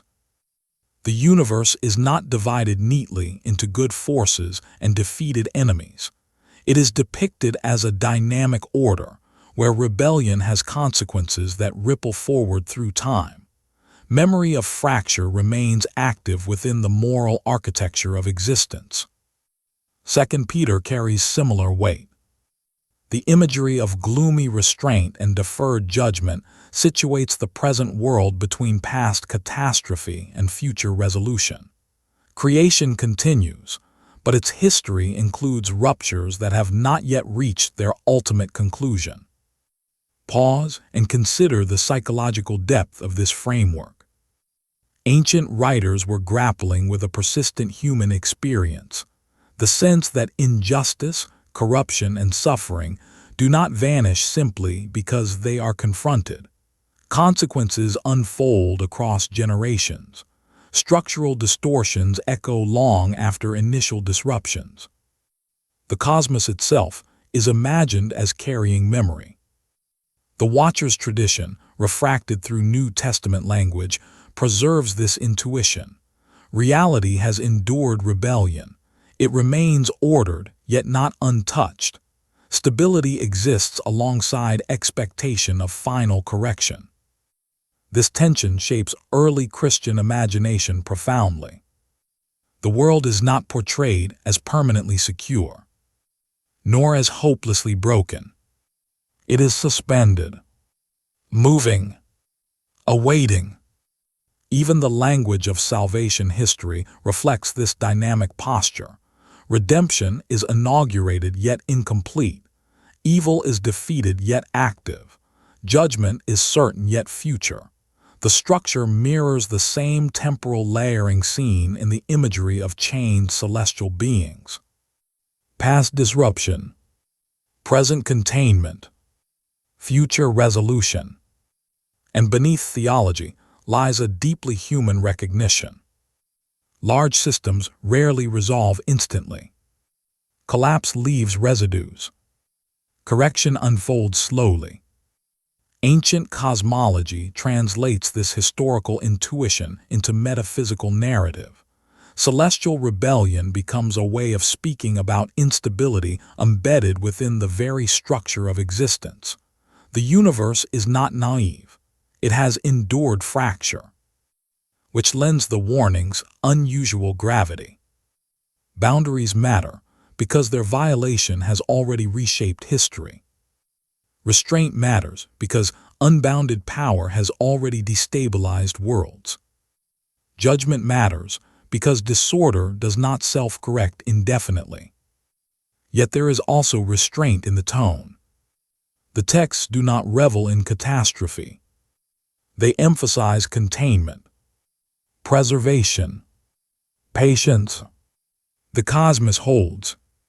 History continues. Creation remains viable despite its scars. This balance between severity and stability is one of the most striking features of early biblical thought. Reality is neither fragile fantasy nor rigid machine. It is resilient yet vulnerable, structured yet dynamic, capable of absorbing shocks yet oriented toward ultimate restoration. The Watchers, now reduced to faint echoes, still whisper from the margins of the canon, not as central characters, but as reminders that the drama of order and disorder, of knowledge and restraint, of rebellion and consequence, was once imagined on a scale that dwarfed human history, and that the universe itself was understood as moving under the weight of unfinished tensions. To understand why ancient texts treat knowledge with such caution, you have to step into their world. Not a world of laboratories, peer review, and controlled experimentation, but a world where power was immediate, visible, and often lethal. In early civilizations, knowledge did not sit inside neutral institutions. It lived inside palaces, temples, military structures, and priestly classes. To possess specialized understanding was to possess leverage over survival itself. Agriculture, for instance, was not just farming. It was timing, seasons, flood cycles, soil behavior. In Mesopotamia, misreading the rhythms of the Tigris or Euphrates could mean famine. Astronomical observations guided planting and harvest. Celestial patterns were not curiosities. They were survival maps, which meant those who controlled such knowledge controlled stability. Scribes, astronomer priests, ritual specialists, these were not minor figures. They stood close to political authority.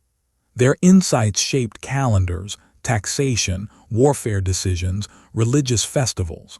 Knowledge structured society because knowledge structured reality as people understood it. Power and understanding were inseparable. And power in such worlds was never theoretical. A better weapon changed who ruled. A new technique altered who ate. A new ritual formula shifted who feared whom. Ancient societies lived inside systems where asymmetries of capability produced immediate consequences. A technological or strategic advantage could devastate entire populations. There were no buffers, no global regulatory frameworks, no distributed safety nets. Innovation could destabilize everything. This historical reality sits quietly beneath biblical anxieties about knowledge. When Enoch describes forbidden arts, the fear is not mystical paranoia. It reflects lived experience. New capabilities reorganize power structures. Reorganizing power structures produces instability. Instability produces violence. The chain is brutally intuitive. Genesis itself encodes this tension in subtle ways. Cities emerge early, yet urbanization is never romanticized. Political centralization appears, yet authority is repeatedly linked with corruption risk. Kingship, when later introduced, is treated with ambivalence. Power concentrates, danger follows. The pattern is consistent. Ancient writers did not distrust knowledge because they despised progress. They distrusted its volatility. In fragile systems, concentrated power magnifies consequences. And knowledge is the most powerful concentration mechanism humanity possesses. A single insight can shift entire civilizations. A single technique can redraw hierarchies. A single invention can alter the scale of destruction. Ancient minds grasped this with painful clarity. Their world offered constant reminders. Empires rose through military innovations. Empires collapsed through overreach. Agricultural failures toppled cities. Shifts in trade routes erased wealth. Stability was rare, always provisional. Against this backdrop, knowledge could never be neutral. It was destabilizing by nature, which explains the deep cultural instinct toward restriction and initiation. Wisdom traditions emphasized formation, discipline, gradual transmission, not because curiosity was condemned, but because power required containment. Insight without preparation was dangerous. Even divine knowledge carried risk. Biblical narratives repeatedly portray encounters with overwhelming power as destabilizing experiences. Theophanies provoke fear. Sacred spaces demand boundaries.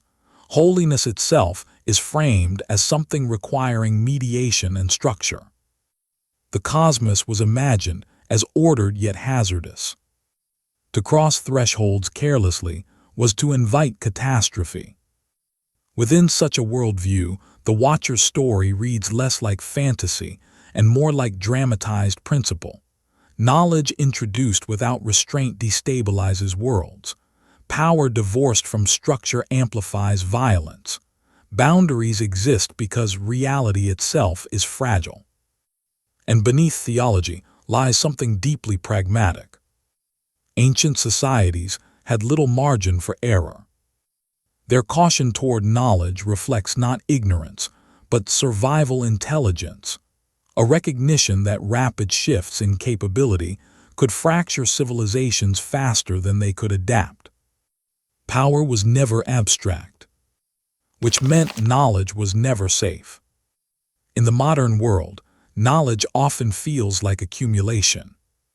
Facts added to databases, theories refined, technologies improved through incremental steps. The process appears distributed, buffered by institutions and regulations. Change, though rapid by historical standards, is normalized. Ancient experience was different. Knowledge felt like disruption. A new technique did not simply add convenience.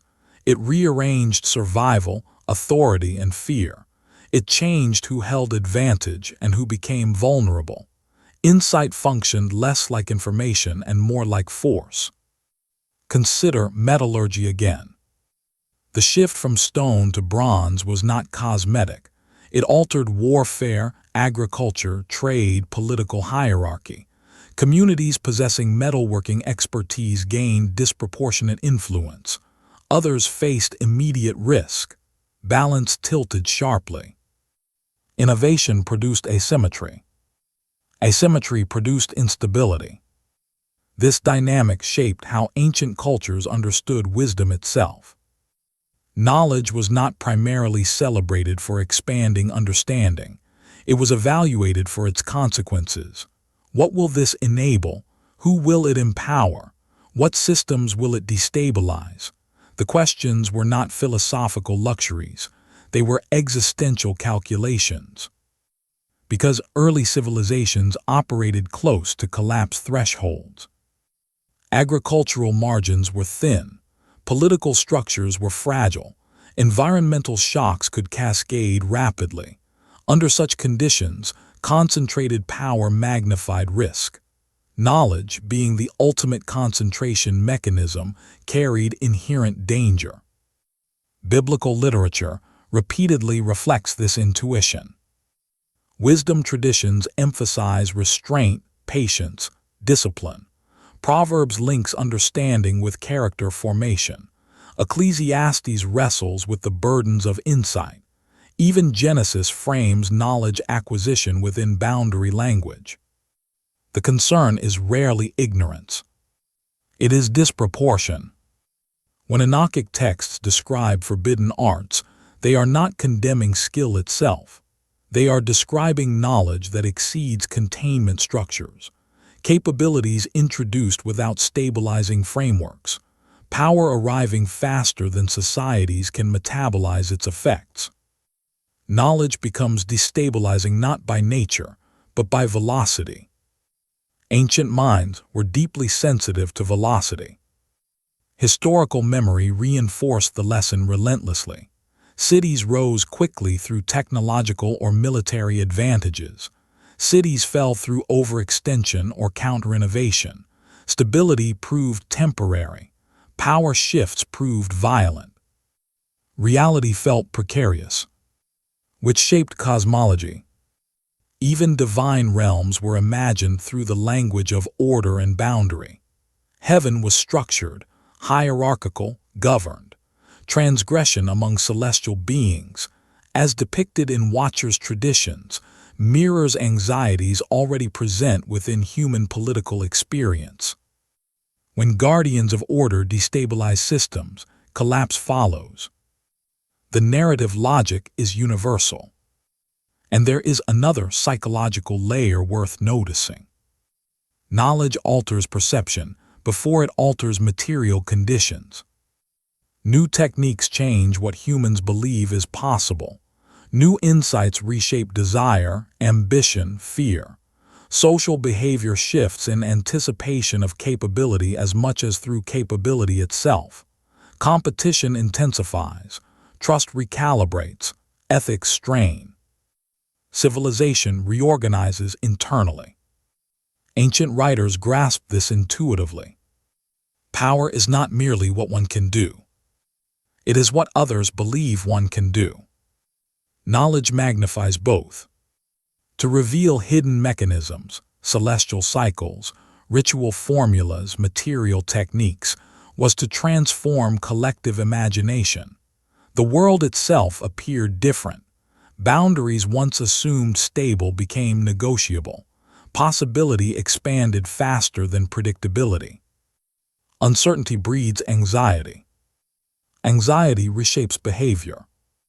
Thus, knowledge functions as psychological accelerator long before it functions as technological one.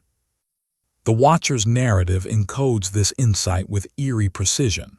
Forbidden arts do not merely increase human capability. They distort priorities, intensify desires, amplify violence. Civilization shifts at the level of worldview. Reality feels rearranged.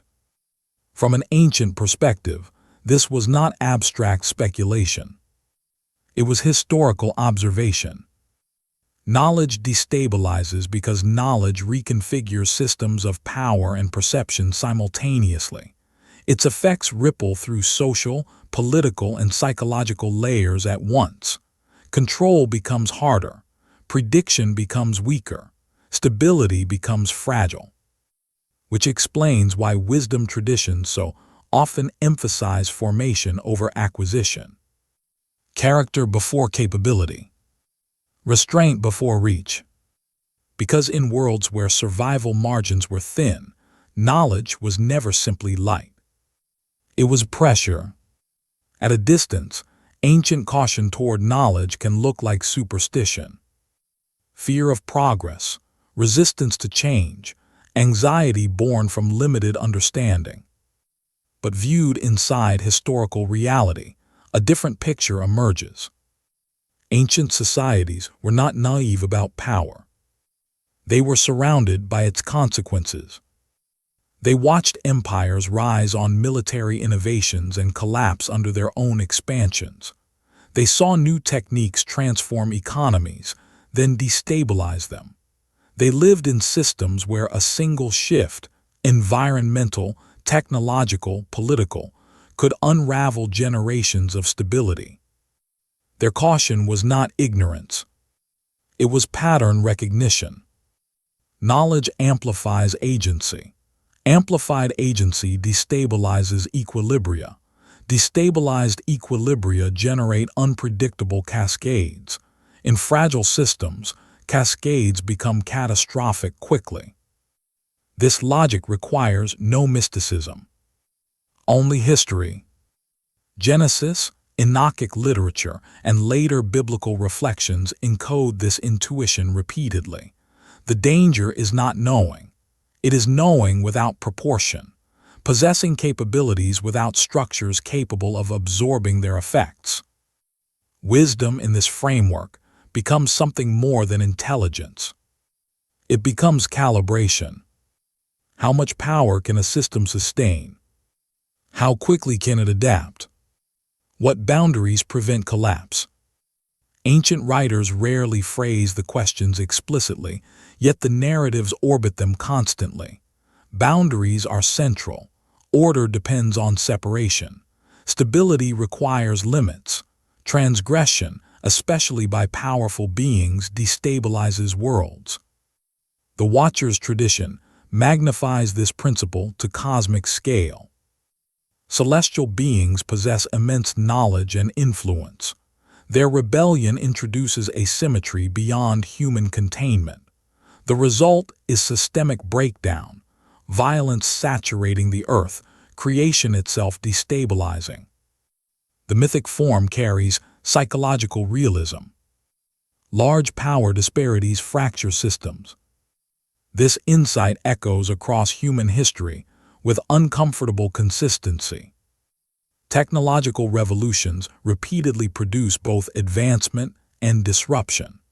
Agricultural innovations support population growth while intensifying resource pressures. Military innovations deter conflict while magnifying destructive potential. Information technologies connect societies while destabilizing institutions. Knowledge is double-edged because power is double-edged. Ancient minds lived this reality without theoretical distance. They did not assume progress was self-correcting. They did not assume capability guaranteed stability. They saw how easily systems tipped into collapse, which explains why wisdom traditions emphasize restraint so heavily. Not passive hesitation, but measured integration of power. Formation, discipline, hierarchy of access, these functioned as stabilizing mechanisms within volatile environments. Modern readers sometimes misinterpret this as anti-knowledge. It is closer to risk management. Even biblical portrayals of divine knowledge follow similar patterns. Sacred spaces are bounded. Direct encounters with overwhelming power provoke fear. Mediation structures emerge, priests, rituals, covenants, not to obscure truth, but to regulate exposure. Unfiltered power destabilizes. The logic is consistent from Eden to Sinai to apocalyptic literature. And beneath theology lies a deeply human concern. Systems break. Civilizations fall. Reality is more fragile than it appears. Ancient writers did not possess modern scientific frameworks, yet their narratives reveal acute sensitivity to systemic instability. Knowledge, being the most potent amplifier of human agency, naturally became a focal point of anxiety. Not because light is dangerous, but because light reveals pathways to power.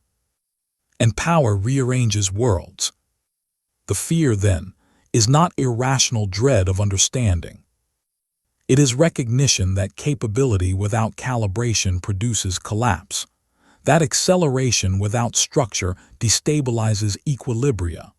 That boundaries exist not merely to restrict, but to preserve viability. In this sense, ancient texts preserve a form of civilizational memory, warnings encoded in narrative rather than theory.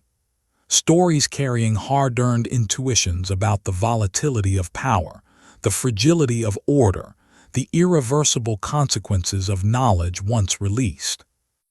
The Watchers did not terrify ancient readers because they were strange. They terrified them because they embodied a timeless danger. Power arriving faster than wisdom. Most ancient texts disappear. Papyrus decays, scrolls burn, languages die, entire libraries dissolve into dust. Survival across centuries is the exception, not the rule, which makes the persistence of the Watchers' story remarkable. The Book of Enoch did not simply endure by accident. It traveled. Fragments found among the Dead Sea Scrolls reveal that Enochic literature was copied and preserved within the Qumran community. That detail alone reshapes assumptions. The text was not obscure or forgotten. It circulated among serious readers, communities deeply invested in theology, law, and cosmic order. Enoch belonged to a living conversation. Yet its later fate becomes strangely uneven. While most Jewish and Christian traditions gradually narrowed their canons, the Ethiopian Orthodox Church preserved Enoch as scripture, not as commentary, not as historical curiosity, as authoritative text. Entire sections survived there that vanished elsewhere. Pause and consider what that means. A narrative drifting to the margins in one region remains central in another. Memory does not move uniformly through history. Cultural currents diverge. What one tradition sidelines, another safeguards. This uneven survival is common in ancient literature.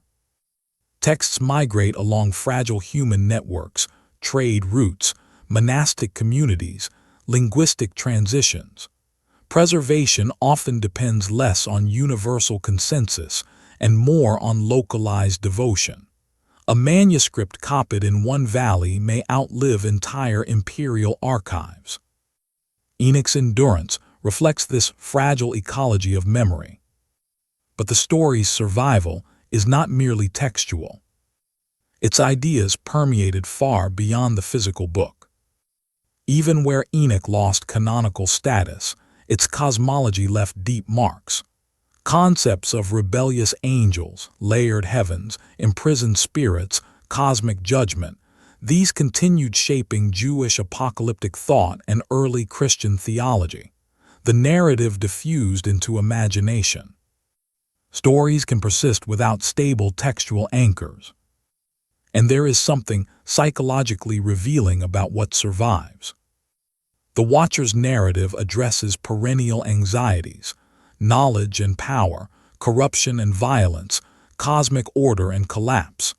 These themes do not age easily. They remain legible across generations precisely because they mirror recurring human experience. Civilizations rise. Civilizations destabilize. Power accelerates faster than wisdom. The story's durability may owe as much to psychological resonance as to scribal preservation. Traditions retain narratives that continue explaining the world's perceived tensions. Myths survive because they remain interpretable. Even suppression rarely produces true erasure. As canonical boundaries hardened in rabbinic Judaism and most branches of Christianity, Enoch's authority narrowed, yet echoes lingered stubbornly. References in Jude, conceptual parallels in 2 Peter, thematic continuity in later apocalyptic literature. Memory compresses rather than disappears. The Watchers became quieter, not extinct. This persistence reveals something fundamental about cultural transmission. Religious traditions are not static containers. They are evolving systems negotiating identity, authority, coherence. Texts move within these systems like currents within oceans, sometimes visible, sometimes submerged, yet rarely without influence. Enoch's partial marginalization did not eliminate its impact. It redistributed it. And beneath historical accident lies a deeper pattern. Stories concerned with knowledge, power, and disorder rarely fade completely. They resurface because the problems they articulate remain unresolved. Each generation rediscovers the tension between capability and restraint, innovation and instability. The Watcher's narrative endures because its core anxiety endures. What happens when power outruns wisdom? Ancient scribes asked the question in mythic language. History continues asking it in new forms.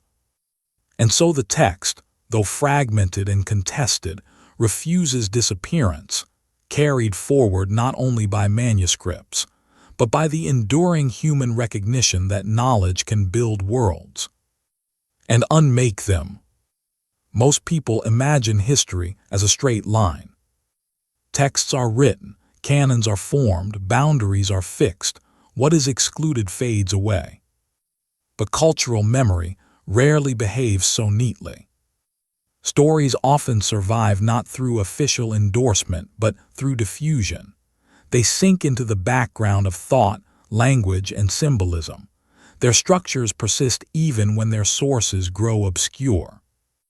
The Watcher's tradition followed this quieter path. As rabbinic Judaism consolidated its scriptural boundaries, Enoch gradually receded from central authority. Early Christianity moved through similar processes. Councils debated, traditions stabilized. Certain texts were embraced while others lost formal standing. Yet disappearance did not follow. The narrative fragments proved too deeply rooted. Ideas seeded by Enochic literature continued circulating through theological imagination. The vocabulary of rebellious angels, cosmic hierarchies, imprisoned spirits, these concepts migrated into later writings, sermons, and interpretive traditions. The story's skeleton endured even where the body of the text did not. This pattern is common across civilizations. Myths rarely vanish cleanly. They transform. Greek philosophical ideas filtered into Roman thought long after specific schools declined. Mesopotamian cosmology shaped neighboring cultures even as empires collapsed. Narrative frameworks travel easily because they embed themselves in how societies interpret reality. The Watchers became part of this subterranean continuity. Even when Enoch ceased to function as scripture for many communities, its worldview remained legible. Early Christian authors assumed familiarity with celestial rebellion traditions. Later interpreters debated angelology using categories deeply resonant with Enochic structures, often without naming the source directly. Memory became structural rather than textual. And there is something psychologically revealing about which elements persisted most strongly. Not the dramatic geography, not the elaborate names, but the themes: knowledge and danger, power and corruption, boundaries and collapse. These motifs carry unusual durability because they map onto recurring human tensions. Every era grapples with new forms of power. Every civilization confronts the volatility of innovation. Stories encoding such anxieties retain interpretive usefulness long after their origins blur. Even suppression can strengthen persistence. When traditions narrow authoritative boundaries, excluded narratives sometimes gain an aura of mystery, becoming subjects of fascination rather than oblivion. Apocryphal texts, by existing at the edges, invite rediscovery. They occupy liminal spaces where imagination thrives. The Watcher's story lived for centuries in this liminality.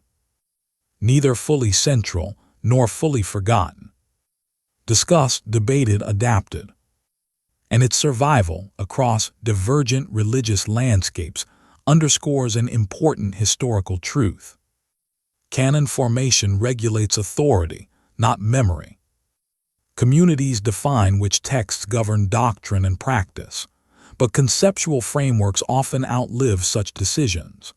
Language, symbolism, narrative logic, these travel through education, liturgy, storytelling, commentary, artistic tradition. Cultural influence exceeds canonical status. The Ethiopian preservation of Enoch offers a striking counterpoint. What became marginal elsewhere remained foundational there. The Watcher's narrative continued functioning not as echo, but as living scripture, a reminder that historical trajectories are plural rather than singular. Memory diverges along human networks, which means survival is never purely theological or political. It is ecological, dependent on geography, language, community, accident. Yet beneath this complexity lies a deeper continuity. Across centuries, the Watcher's story retained its gravitational pull because it speaks to a fear civilizations repeatedly encounter, the destabilizing potential of knowledge unmoored from restraint. The narrative persists because the tension persists. Stories endure when their questions remain alive. And the Watcher's question, what happens when power outruns wisdom, has never lost relevance. It simply keeps finding new generations willing to hear it. When a story travels long enough, it stops belonging to any single text. It becomes atmosphere. The Watcher's narrative followed exactly this path. Long after debates about Enoch's authority settled into tradition, its conceptual DNA remained active, not always visible, rarely named, yet deeply embedded in how later communities imagined unseen realities. You can trace the echoes in surprising places. Early Christian writers elaborated hierarchies of angels and fallen beings, with structures strongly reminiscent of Second Temple Jewish cosmology.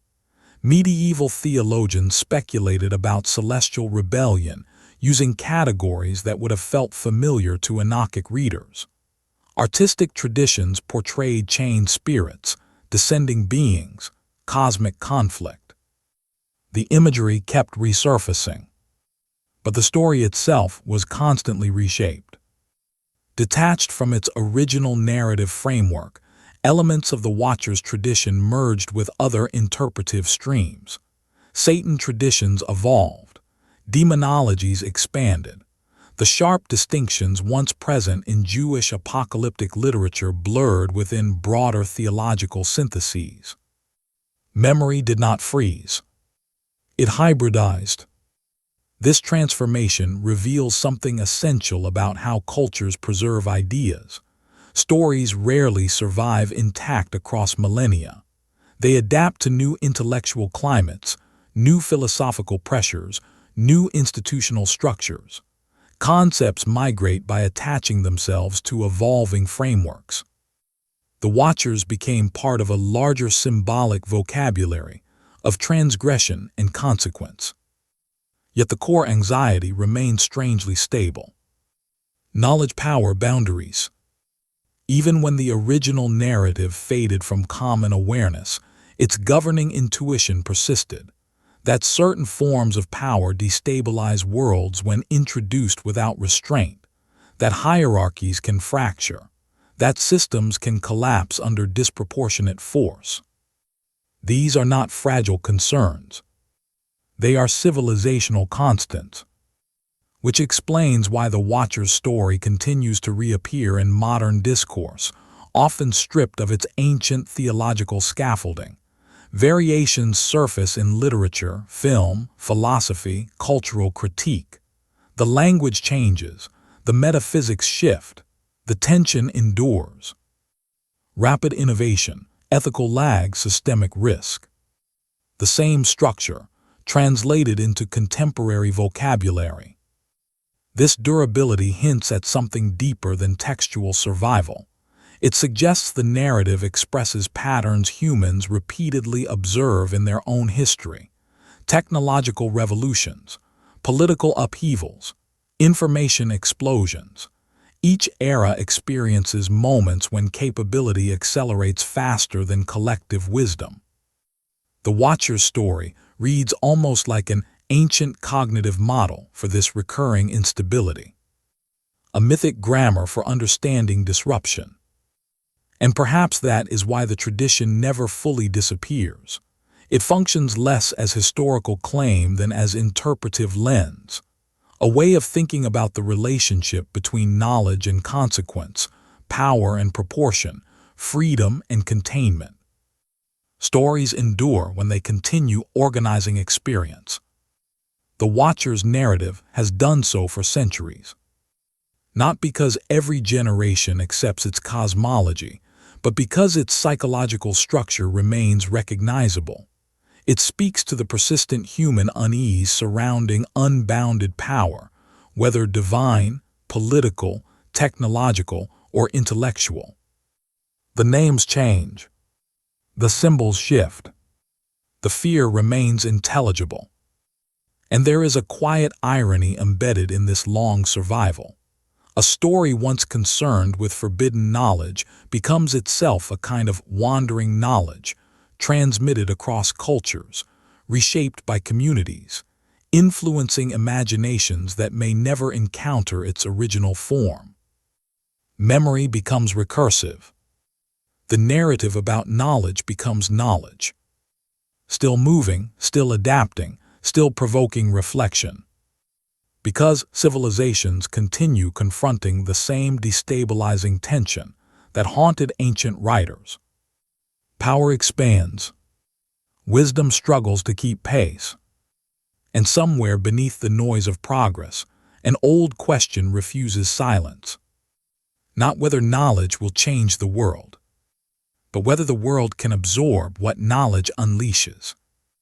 There is something unnerving about how modern history feels. Not simply fast, but compounding. For most of human existence, change moved at a pace the body could understand. Tools evolved slowly. Social structures shifted across generations.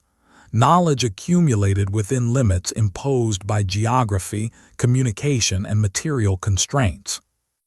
Then acceleration took hold.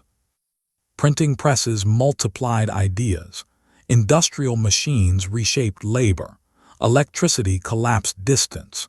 Digital networks dissolved barriers that once defined entire civilizations. Each leap did more than add convenience. It altered the speed at which reality itself seemed to move. Ancient writers would have recognized the feeling immediately. Though their technologies differed, their anxieties were strikingly similar. Rapid increases in capability destabilize systems. Power spreads faster than adaptation. Structures strain under pressures they were never designed to absorb. The Watcher's narrative captures this tension with mythic clarity. Knowledge descends. Human capacity surges. Violence and instability follow. Modern societies rarely frame technological acceleration in theological terms, yet the structural pattern feels familiar. Innovations arrive faster than ethical frameworks stabilize. Capabilities expand before consequences are fully understood. Institutions struggle to keep pace with transformations reshaping behavior, economy, perception.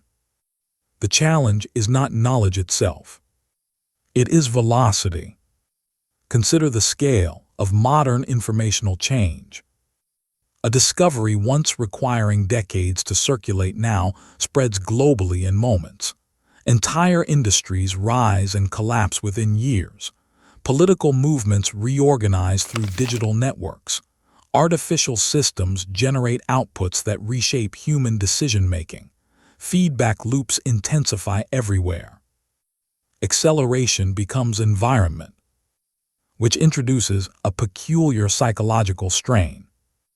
Human cognition evolved for slower worlds. social intuition formed within bounded communities, biological rhythms developed inside relatively stable material conditions. Rapid systemic change produces disorientation because adaptation mechanisms lag behind transformation rates. The world feels unstable not because it is collapsing, but because its parameters shift continuously. Ancient texts encode this same discomfort in different language. Boundaries dissolving, orders destabilizing, power amplifying beyond containment. The Watchers function as symbolic accelerators, embodying the fear of capabilities introduced faster than wisdom structures can metabolize them. Their story mirrors a tension modern societies repeatedly encounter: the gap between what humans can do and what humans can responsibly govern. Acceleration widens that gap.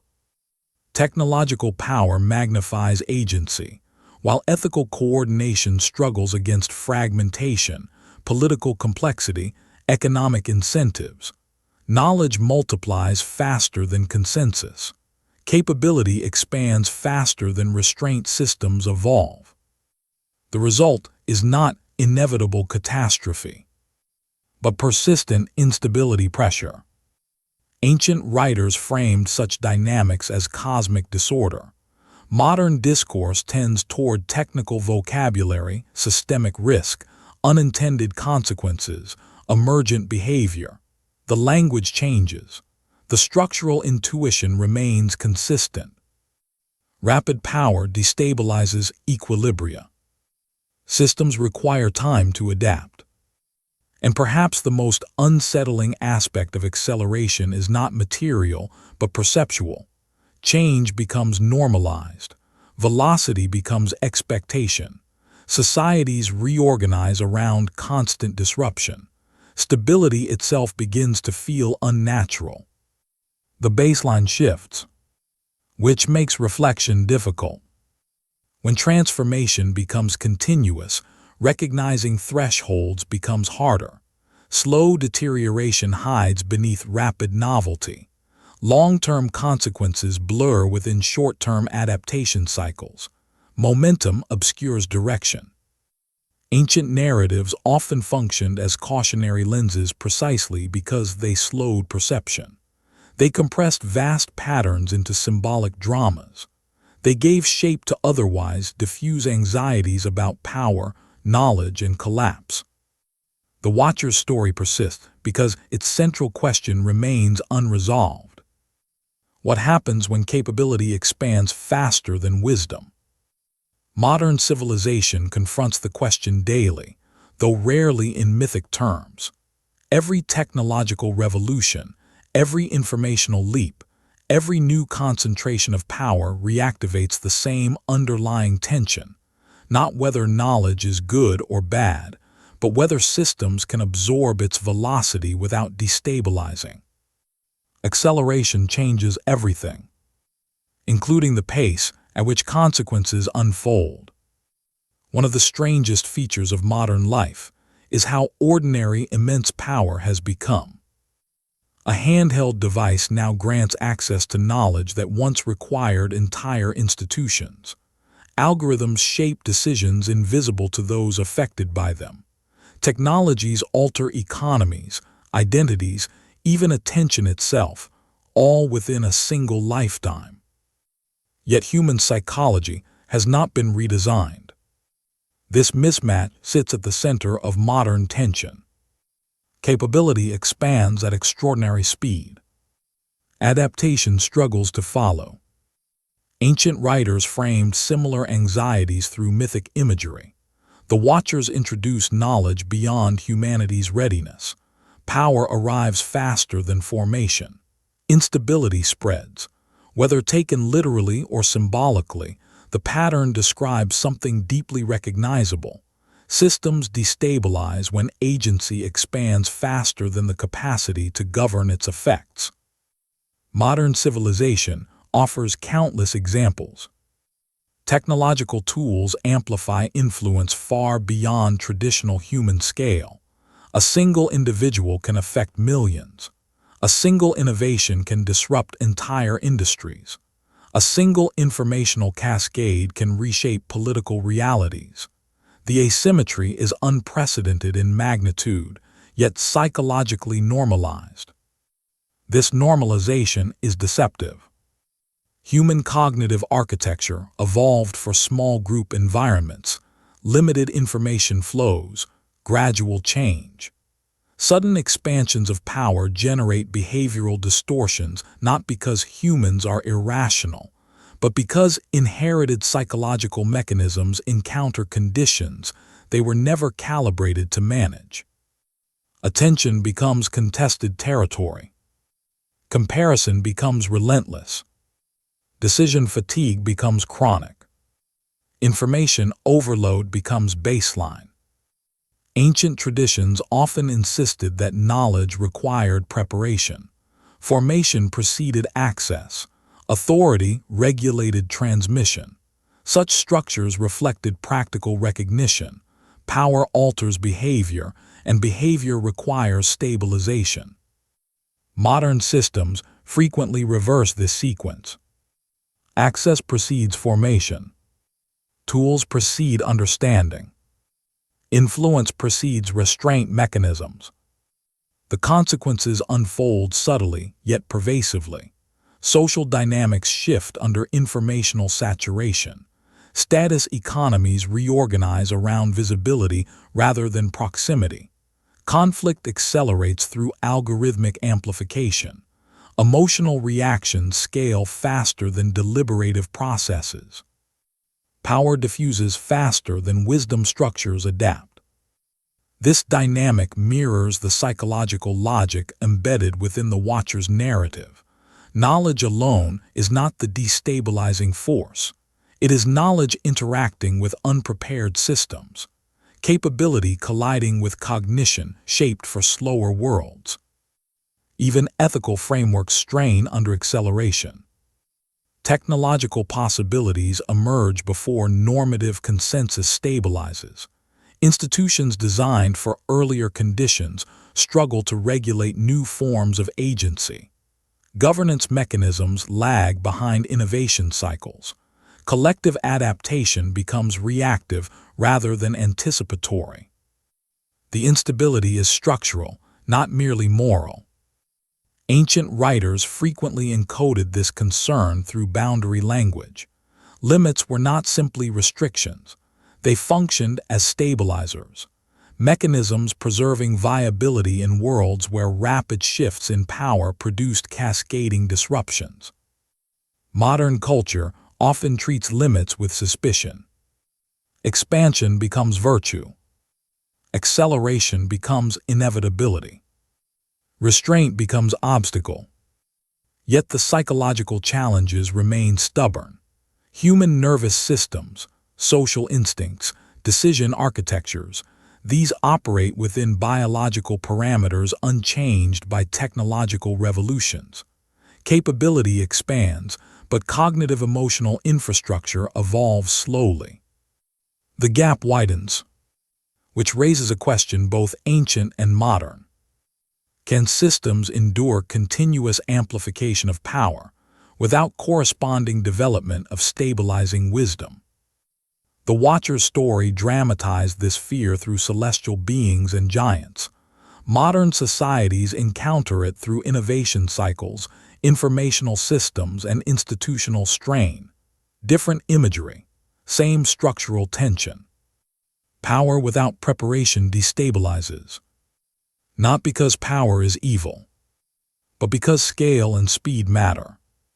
Human systems absorb change unevenly. Psychology adapts gradually. And history repeatedly suggests that when capability outruns the mechanisms designed to contain its effects, instability becomes not exception, but environment. It is tempting to treat ancient narratives as artifacts of a distant mind. Strange cosmologies, obscure anxieties, worlds shaped by pre-scientific imagination. Yet certain patterns refuse to feel remote. The Watcher's story, at its core, is not about wings or mountains. It is about destabilization, the shock introduced when power expands faster than the systems meant to contain it. That tension has never left human history. Every major transformation reactivates it. The agricultural revolution reorganized survival and hierarchy. The Industrial Revolution compressed distance and multiplied production. The digital revolution dissolved informational limits. Each shift produced extraordinary gains alongside deep instability pressures. Progress and disruption arrived together. Ancient writers encoded this duality through mythic language. Forbidden arts amplify human capacity. Violence spreads. Order strains. Whether read literally or symbolically, the narrative captures a recurring intuition. Rapid expansions of capability generate consequences too complex for immediate stabilization. Modern civilization experiences this rhythm continuously. Technological systems reshape communication, identity, economy, cognition. Institutional adaptation struggles against velocity. Ethical consensus lags behind innovation. Power diffuses across networks that magnify both cooperation and conflict.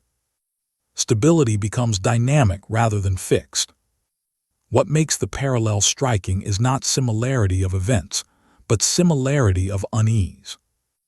A persistent human discomfort emerges whenever scale shifts abruptly, when agency multiplies, when consequences become harder to predict, when structures built for earlier conditions strain under new pressures. Acceleration produces ambiguity. Ambiguity produces anxiety. Ancient narratives gave this anxiety form. Modern discourse often fragments it into specialized vocabularies: technological risk, social polarization, systemic fragility, cognitive overload. Different disciplines describe different symptoms. The underlying pattern remains recognizable. Power destabilizes equilibria. Equilibria require time to reform. Velocity compresses adaptation windows. The Watcher's story functions almost like an early symbolic model of this dynamic. Knowledge descends. Systems destabilize. Catastrophe looms. The drama magnifies the fear, yet its structural logic mirrors historical realities observable across millennia. Human systems are adaptive but finite. They tolerate change within thresholds. Beyond those thresholds, instability accelerates. This is not fatalism. It is complexity. Large systems, civilizations, economies, cognitive environments respond to rapid perturbations with unpredictable cascades. Feedback loops amplify disturbances. Interdependencies transmit shocks. Control mechanisms lag behind emergent dynamics. Ancient writers lacked modern systems theory. They possessed lived experience. They observed collapse. They witnessed volatility. They encoded memory through story, which may explain why the Watcher's narrative continues to resonate. It speaks to a fear humans repeatedly rediscover, that knowledge, while transformative, carries destabilizing potential when uncoupled from proportional wisdom. That power magnifies faster than restraint. That acceleration complicates prediction. Not an ancient superstition. A perennial dilemma. Modern civilization rarely frames its anxieties in mythic terms, yet the emotional landscape feels familiar. Concerns about technological disruption, informational saturation, institutional fragility, ethical lag. These echo the same structural tensions ancient writers expressed through cosmic drama. The language evolves. The tension persists. And perhaps this continuity explains why such narratives endure. They do not survive because their cosmologies remain universally accepted. They survive because their psychological insights remain interpretable. They give shape to recurring human experiences of instability, power, and uncertainty. The Watchers warned of knowledge without proportion. Modern societies debate power without governance. Different centuries, same unease. Because beneath technological transformation and cultural change lies a constant human predicament. We create forces that reshape our world faster than we reshape ourselves. And history, ancient and modern alike, offers the same quiet reminder. The question is never simply what new knowledge will make possible. It is whether human systems, psychological, social, ethical, can absorb its consequences without losing balance. There is a quiet assumption woven deep into modern thinking. That knowledge is light. That discovery is progress. That understanding moves history forward in a straight, upward line. Ancient writers were less certain. Their stories carry a heavier intuition that knowledge is also weight, that every new capability alters not only what humans can do, but what humans must now manage. Power expands, and with it, responsibility. The Watcher's narrative crystallizes this tension with unusual clarity. The crisis is not curiosity. It is transmission without proportion. Knowledge introduced without the slow work of formation. This distinction matters because it reframes one of humanity's oldest dilemmas. The problem is rarely whether humans should seek understanding. The deeper problem is how understanding reshapes the structure of consequence. Every discovery rearranges the future. Fire transforms survival and warfare. Metallurgy reshapes hierarchy and conflict. Writing alters memory and authority. Computation reorganizes cognition and decision-making. Knowledge is never static. It is catalytic. And catalytic forces generate obligations. Ancient traditions encoded this through boundary language. Wisdom required discipline. Access required preparation. Power required containment structures. These were not merely theological constructs. They reflected lived recognition that amplified agency destabilizes systems when integration lags behind capability. Responsibility grows faster than comfort. Genesis hints at this long before Enoch expands it. The tree of knowledge stands as symbol of moral acceleration. To know good and evil is not merely to acquire information. It is to enter a new condition of accountability. Perception itself changes. Innocence dissolves. Consequences multiply. Awareness alters obligation. The Watcher's story pushes the logic outward. Knowledge descending into unprepared systems magnifies instability. The danger lies not in understanding itself, but in disproportion, power arriving faster than structures capable of governing its effects. Modern civilization confronts the same tension under different forms. Technological capacities expand at extraordinary speed. Ethical frameworks evolve slowly. Institutional adaptation struggles against velocity. Human psychology remains anchored in biological architectures shaped for earlier conditions. Capability accelerates. Responsibility compounds. And yet responsibility is rarely experienced directly. It diffuses, fragments, becomes abstract. No single discovery appears catastrophic. No single innovation appears world-breaking. But cumulative effects reshape environments, behaviors, systems of risk. Complexity rises. Prediction weakens. Governance becomes reactive. The burden becomes systemic.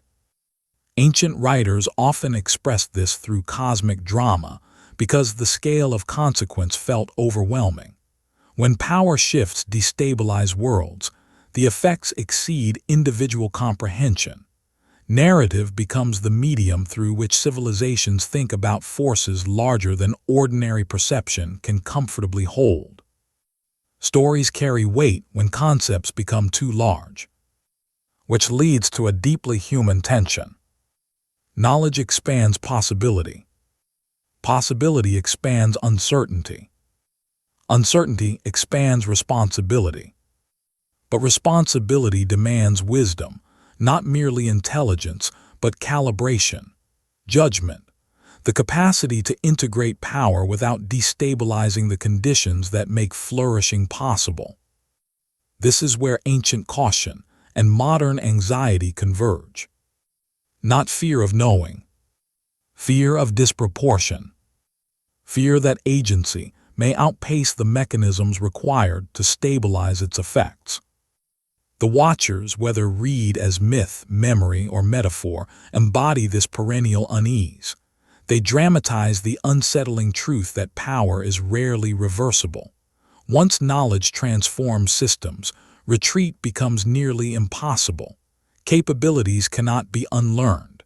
Consequences cannot be fully recalled. History absorbs shocks permanently, which means every expansion of knowledge carries a hidden question. Not only what can now be done, but what must now be governed. One of the deepest modern instincts is the celebration of freedom. Freedom to discover, freedom to innovate, freedom to push beyond prior limits. This instinct is powerful, creative, and deeply human. Yet ancient traditions preserved a parallel intuition that feels almost alien today, that limits are not merely obstacles but stabilizers. Boundaries protect structure. Structure protects viability. The Watcher's narrative revolves around exactly this tension. Beings assigned to observe cross into interference. Knowledge crosses into domains once restricted. Power expands without proportion. Instability follows. Whether understood literally or symbolically, the story encodes a structural claim that reality itself depends on differentiated roles, graduated access, calibrated authority. Collapse begins when boundaries dissolve faster than systems can reorganize. Modern societies wrestle with similar dilemmas, though rarely framed in cosmological language. Technological capability expands rapidly. Institutional governance adapts unevenly. Ethical consensus fragments under complexity. Individual agency grows faster than collective coordination mechanisms. Freedom widens. Stability becomes harder to sustain. This is not an argument against freedom. It is recognition of tension. Freedom generates possibility. Possibility generates power. Power generates systemic effects extending beyond the intentions of those who wield it. Without stabilizing structures, amplification cascades unpredictably through social, political, and psychological systems. Limits function as regulators of velocity and scale. Ancient wisdom traditions understood this intuitively. In biblical literature, boundaries appear everywhere. Sacred spaces are bounded. Ritual actions are specified. Access to certain forms of knowledge is mediated. Even divine encounters are structured through layers of separation and preparation. Holiness itself is dangerous without containment. The logic is consistent. Power requires architecture. Enochic cosmology dramatizes what happens when that architecture fractures. The Watchers do not merely disobey. They disrupt systemic differentiation. Knowledge flows without calibration. Consequences multiply beyond containment thresholds. Disorder becomes environmental. Modern civilization experiences parallel pressures through different mechanisms. Global networks collapse traditional informational boundaries. Technologies compress distance between decision and consequence. Innovations scale faster than regulatory systems evolve. Economic incentives reward acceleration more than stabilization. Capability outruns coordination, which raises an uncomfortable question. Are limits constraints on human potential, or conditions for sustainable flourishing?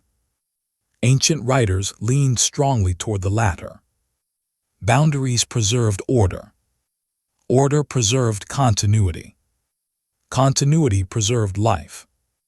Modern thought often privileges expansion. Growth becomes default good.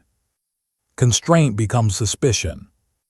Yet complex systems theory, emerging from entirely different intellectual traditions, increasingly echoes ancient intuitions.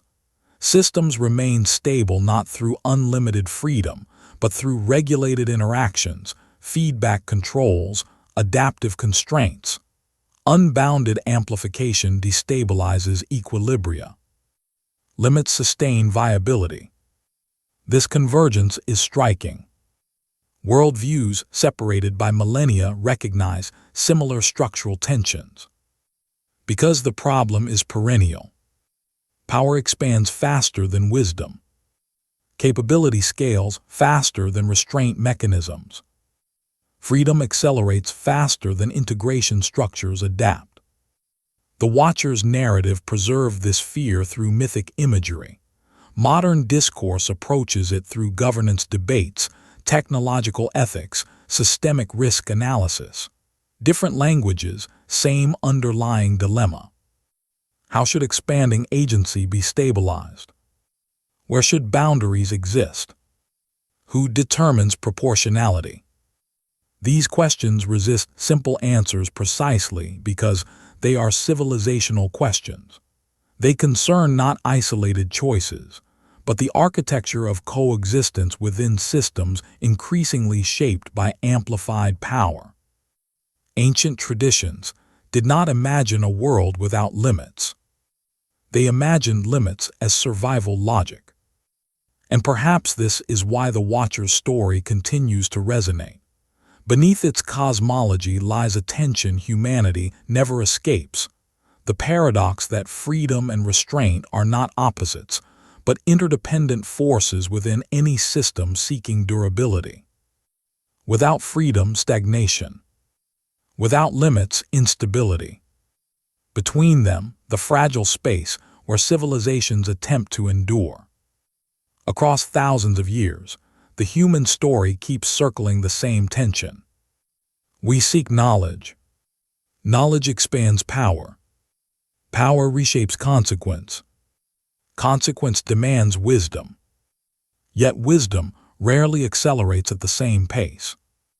This imbalance haunts both ancient narratives and modern realities. The Watcher's story preserved it through cosmic drama, beings crossing boundaries, knowledge destabilizing worlds, creation straining under disproportionate force. Modern civilization encounters it through technological revolutions, informational systems, and ethical dilemmas too complex for easy resolution. Different centuries, same structure. But perhaps the most enduring insight carried by these traditions is not fear. It is humility. Ancient writers did not assume reality was infinitely forgiving. They understood systems as fragile, equilibria as hard-won, collapse as irreversible once certain thresholds were crossed. Their caution toward knowledge was less condemnation than recognition of weight, the burden hidden inside every expansion of capability. Because knowledge always alters responsibility. To see more is to be accountable for more. To wield more is to govern more. There is no stable state where power grows without consequence. Genesis expresses this in quiet, haunting ways. Awareness follows the fruit. Exile follows awareness. History follows exile. The Watcher's tradition expands the same logic outward. Transmission without proportion amplifies instability. Boundaries fail, violence spreads, reset becomes necessary. These stories endure not because every reader accepts their cosmology, but because their psychological structure remains recognizable. Human systems repeatedly confront moments where capability outruns containment, where innovation outruns ethical integration, where scale outruns intuition. And history offers little comfort. Progress and disruption arrive together. Creation and destruction share tools. Power magnifies both, which leaves humanity facing a question that no era resolves permanently. Not what knowledge will make possible, but what kind of beings must wield that possibility. Technological power does not determine its own moral trajectory. Scientific discovery does not guarantee wise application. Information expansion does not ensure stability. Responsibility always returns to human judgment, to calibration, to restraint, to wisdom formed slowly within systems constantly pressured by acceleration. Ancient narratives often end without closure for precisely this reason. They do not solve the tension. They illuminate it. They leave audiences suspended inside reflection rather than comfort, confronting the unsettling reality that knowledge is neither salvation nor catastrophe by nature. It is amplifier. What it amplifies depends on the structures, values, and judgments governing its use. The watchers, then, become more than characters from ancient literature. They become mirrors, symbols of a recurring human predicament, the temptation to treat power as inherently stabilizing, to assume capability guarantees control, to forget that systems fracture when velocity outruns integration. And beneath all analysis, beneath theology and history alike, lies a deeply human truth. The future is always shaped by forces we only partially understand. Every discovery opens doors no one fully anticipates. Every expansion of knowledge rearranges consequence in ways no generation can completely predict, which means the central question never closes. It simply passes forward, from scribes to scholars, from civilizations to civilizations, from age to age. What will we do with what we learn? And can wisdom keep pace with power? The ancient writers never pretended the answer was easy. They only insisted the question was unavoidable. And perhaps that is why the story lingers, not as relic, but as reminder that knowledge does not merely illuminate the world we inhabit. It continuously recreates the conditions under which that world must survive.